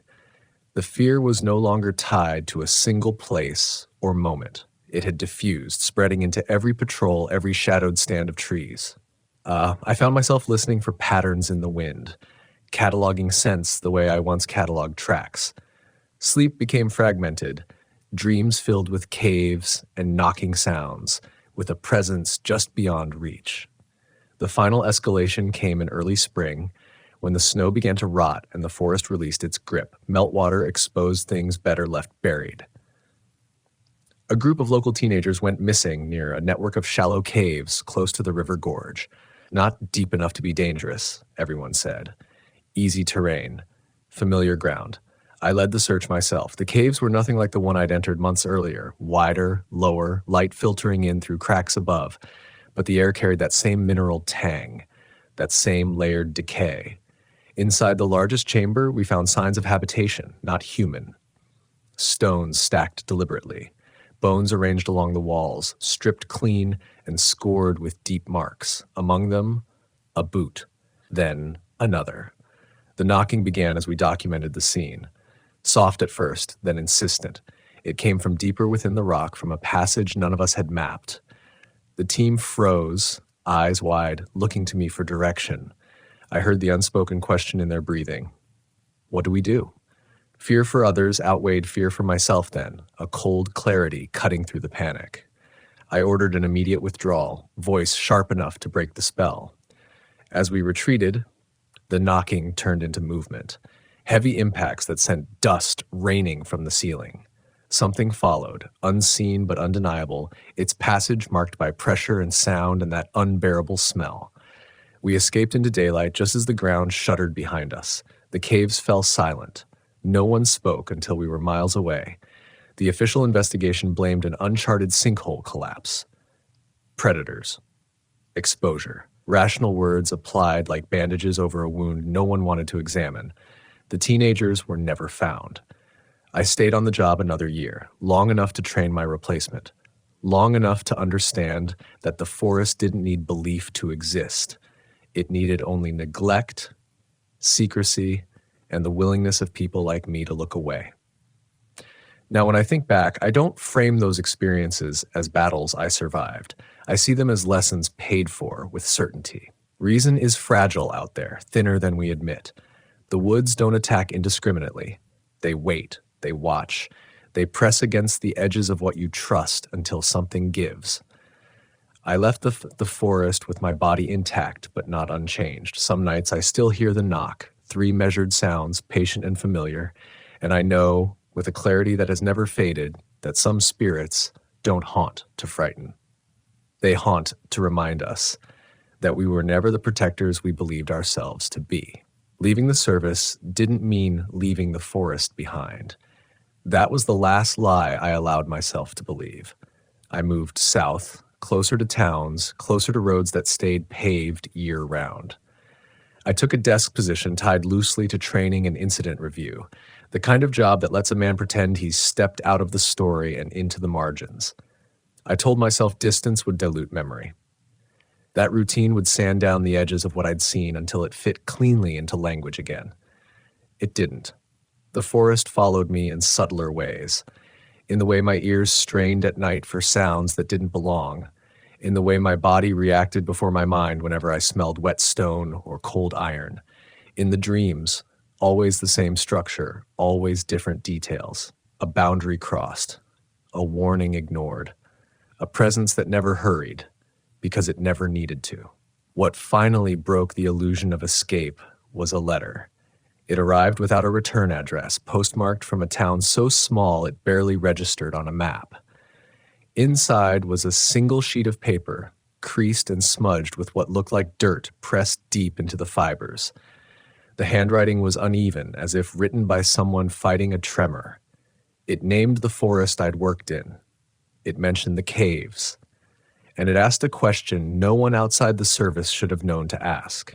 Do you still hear it knocking? I read that line over and over until the room felt too small. I should have reported it, filed it away, let the system absorb it the way it absorbed everything else that didn't fit neatly into categories. Instead, I folded the paper and put it in my pocket, feeling an old, unwelcome sense of alignment settle into place. The town sat at the edge of the forest like an apology. One gas station, one bar, houses spaced far enough apart that privacy bled into isolation. The people there looked at me the way locals look at storms, something passing through, potentially dangerous, but not worth confronting directly. At the bar, an older man recognized me without introduction. He slid a drink across the counter I hadn't ordered. "You were the one who went into the stone," he said quietly. I didn't correct him. He told me stories the way they're meant to be told, without emphasis, without drama, about shapes seen between trees during heavy snow, about caves that breathed warm air even in the dead of winter, about a thing the elders warned children never to answer if it called from the dark, because it learned voices the way other creatures learned paths. He never named it. Neither did I. That night, I walked the forest's edge alone. I hadn't planned to go in. I told myself I just needed to see it again in daylight, to remind myself that trees were still trees, that rock was still rock. The sun dipped faster than I expected, shadows pooling thick and fast. The smell came back almost immediately. Near the old boundary marker, I found fresh marks in the bark, parallel grooves, deep, familiar. The knocking started as the light failed, not from one direction, but several. A call and response pattern, bouncing through the woods, mapping space with sound. My heart hammered hard enough to hurt, fear rising hot and sharp, but underneath it was something colder. Recognition. This wasn't pursuit, it was invitation. I followed the sound because not following felt worse. Because every instinct I'd ignored over the years pressed forward at once, demanding resolution. The path led me to a cave I didn't remember mapping, its entrance partially collapsed, hidden by brush. Cold air poured from it, carrying that same layered scent, stronger than ever. Inside, the walls pulsed with sound. The knocking resolved into footsteps, into breath, into a low, almost human cadence that scraped against my nerves. My light flickered. dimming, as though the dark itself resisted illumination. Then it stepped into view. I won't describe it fully, not because I can't, but because doing so would cheapen the truth. It was tall. It was heavy. Its shape suggested a lineage that had learned to mimic us without ever becoming us. Its eyes reflected the light wrong, depthless, and ancient. When it moved, the stone seemed to lean away. It spoke then, not aloud, inside me, not words but memory, the caves, the bones, the ones we never found. It showed me the places where the forest had folded over its secrets, where reason had been applied like a thin veneer over something vast and patient. I understood in that moment what it wanted: witness, not fear, not worship, acknowledgement. The cost of crossing into its spaces without listening. The price of pretending mastery over something that had outlasted us by orders of magnitude. I backed away slowly, every step an act of will. The knocking faded, replaced by a pressure that lifted as I retreated. When I reached daylight, the forest exhaled, the wind returning all at once, carrying away the smell, the silence breaking under bird song that felt almost aggressive in its normalcy. I left before dawn. I never returned to that forest. I never answered the letter. Some things once acknowledged don't require response. Now, years later, I tell these stories not to warn and not to thrill. I tell them because the woods are still there, and people still go in believing confidence is the same as understanding. They believe maps are complete, that names confer control. They don't. The forest remembers who listens and who doesn't. It keeps its spirits close, tucked into stone and root and shadow, whispering lessons to those who stray too far without humility. I was a ranger once. I thought I was a protector. What I was, in the end, was a student who learned too late that some truths aren't meant to be conquered, only carried, carefully, back into the light. I thought that would be the end of it. That once I'd walked away, once I'd acknowledged what I'd seen without trying to cage it in reports or rational language, the forest would release me. That is not how these things work. Time dulls memory, but it sharpens meaning. Years passed. My hair went gray at the temples. My hands developed a tremor I blamed on age and too much coffee. I spoke at trainings sometimes, careful to stay within acceptable boundaries. Risk management, situational awareness, respect for terrain. I never mentioned caves unless someone else brought them up first. Even then, I chose my words like a man stepping across thin ice. Yet the knocking never fully left. It didn't come every night. That would have been easier to dismiss. It came only when I was almost asleep, when my defenses were lowest and my mind most honest. 3 sounds, always 3, not loud, not demanding, just present, as if reminding me that I had been seen and therefore could be found again. The final understanding came quietly, without spectacle. I was visiting a small national forest far from where I'd worked before, invited to review an incident involving a lost solo camper. The terrain was different, lower elevation, denser undergrowth, but the emotional texture of the place was familiar, heavy, watchful. The kind of forest that doesn't reveal itself all at once. The camper was found alive, shaken but intact. Exposure, mild dehydration, case closed, officially. But when I spoke to him privately, away from the noise and relief, he hesitated before answering my questions. His eyes kept drifting toward the tree line. He told me he'd heard knocking outside his tent on the second night. 3 measured sounds. He told me he'd almost answered. Something in his voice stopped me cold. Not fear. Recognition.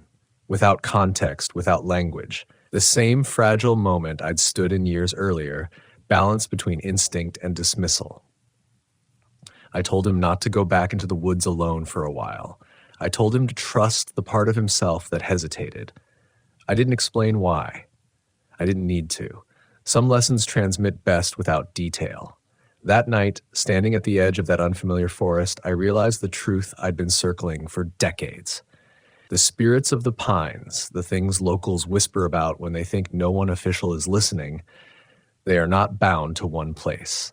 They are bound to patterns, to human behavior, to our tendency to mistake silence for absence and access for ownership. The caves were never just caves, they were thresholds. Places where sound behaves differently, where scent lingers too long, where temperature shifts without warning, where the earth itself seems to hold its breath. They exist everywhere if you know how to recognize them, not always as holes in stone, but as moments when the world subtly asks whether you're paying attention. I spent my career believing my role was to protect people from the forest. I was wrong. Our role, is to protect people from the idea that the forest is passive. Out there, reason doesn't fail all at once. It erodes. You explain one sound, then another. You ignore the feeling that something has changed because acknowledging it would require you to change too. By the time fear arrives, it's already late.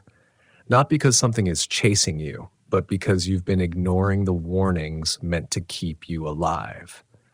The spirits don't need to hunt. They don't need to roar or tear or chase. They wait for the moment you decide you know better than your own senses. That is their patience. That is their power. I am not haunted in the way stories like to dramatize. No shadows linger at the foot of my bed.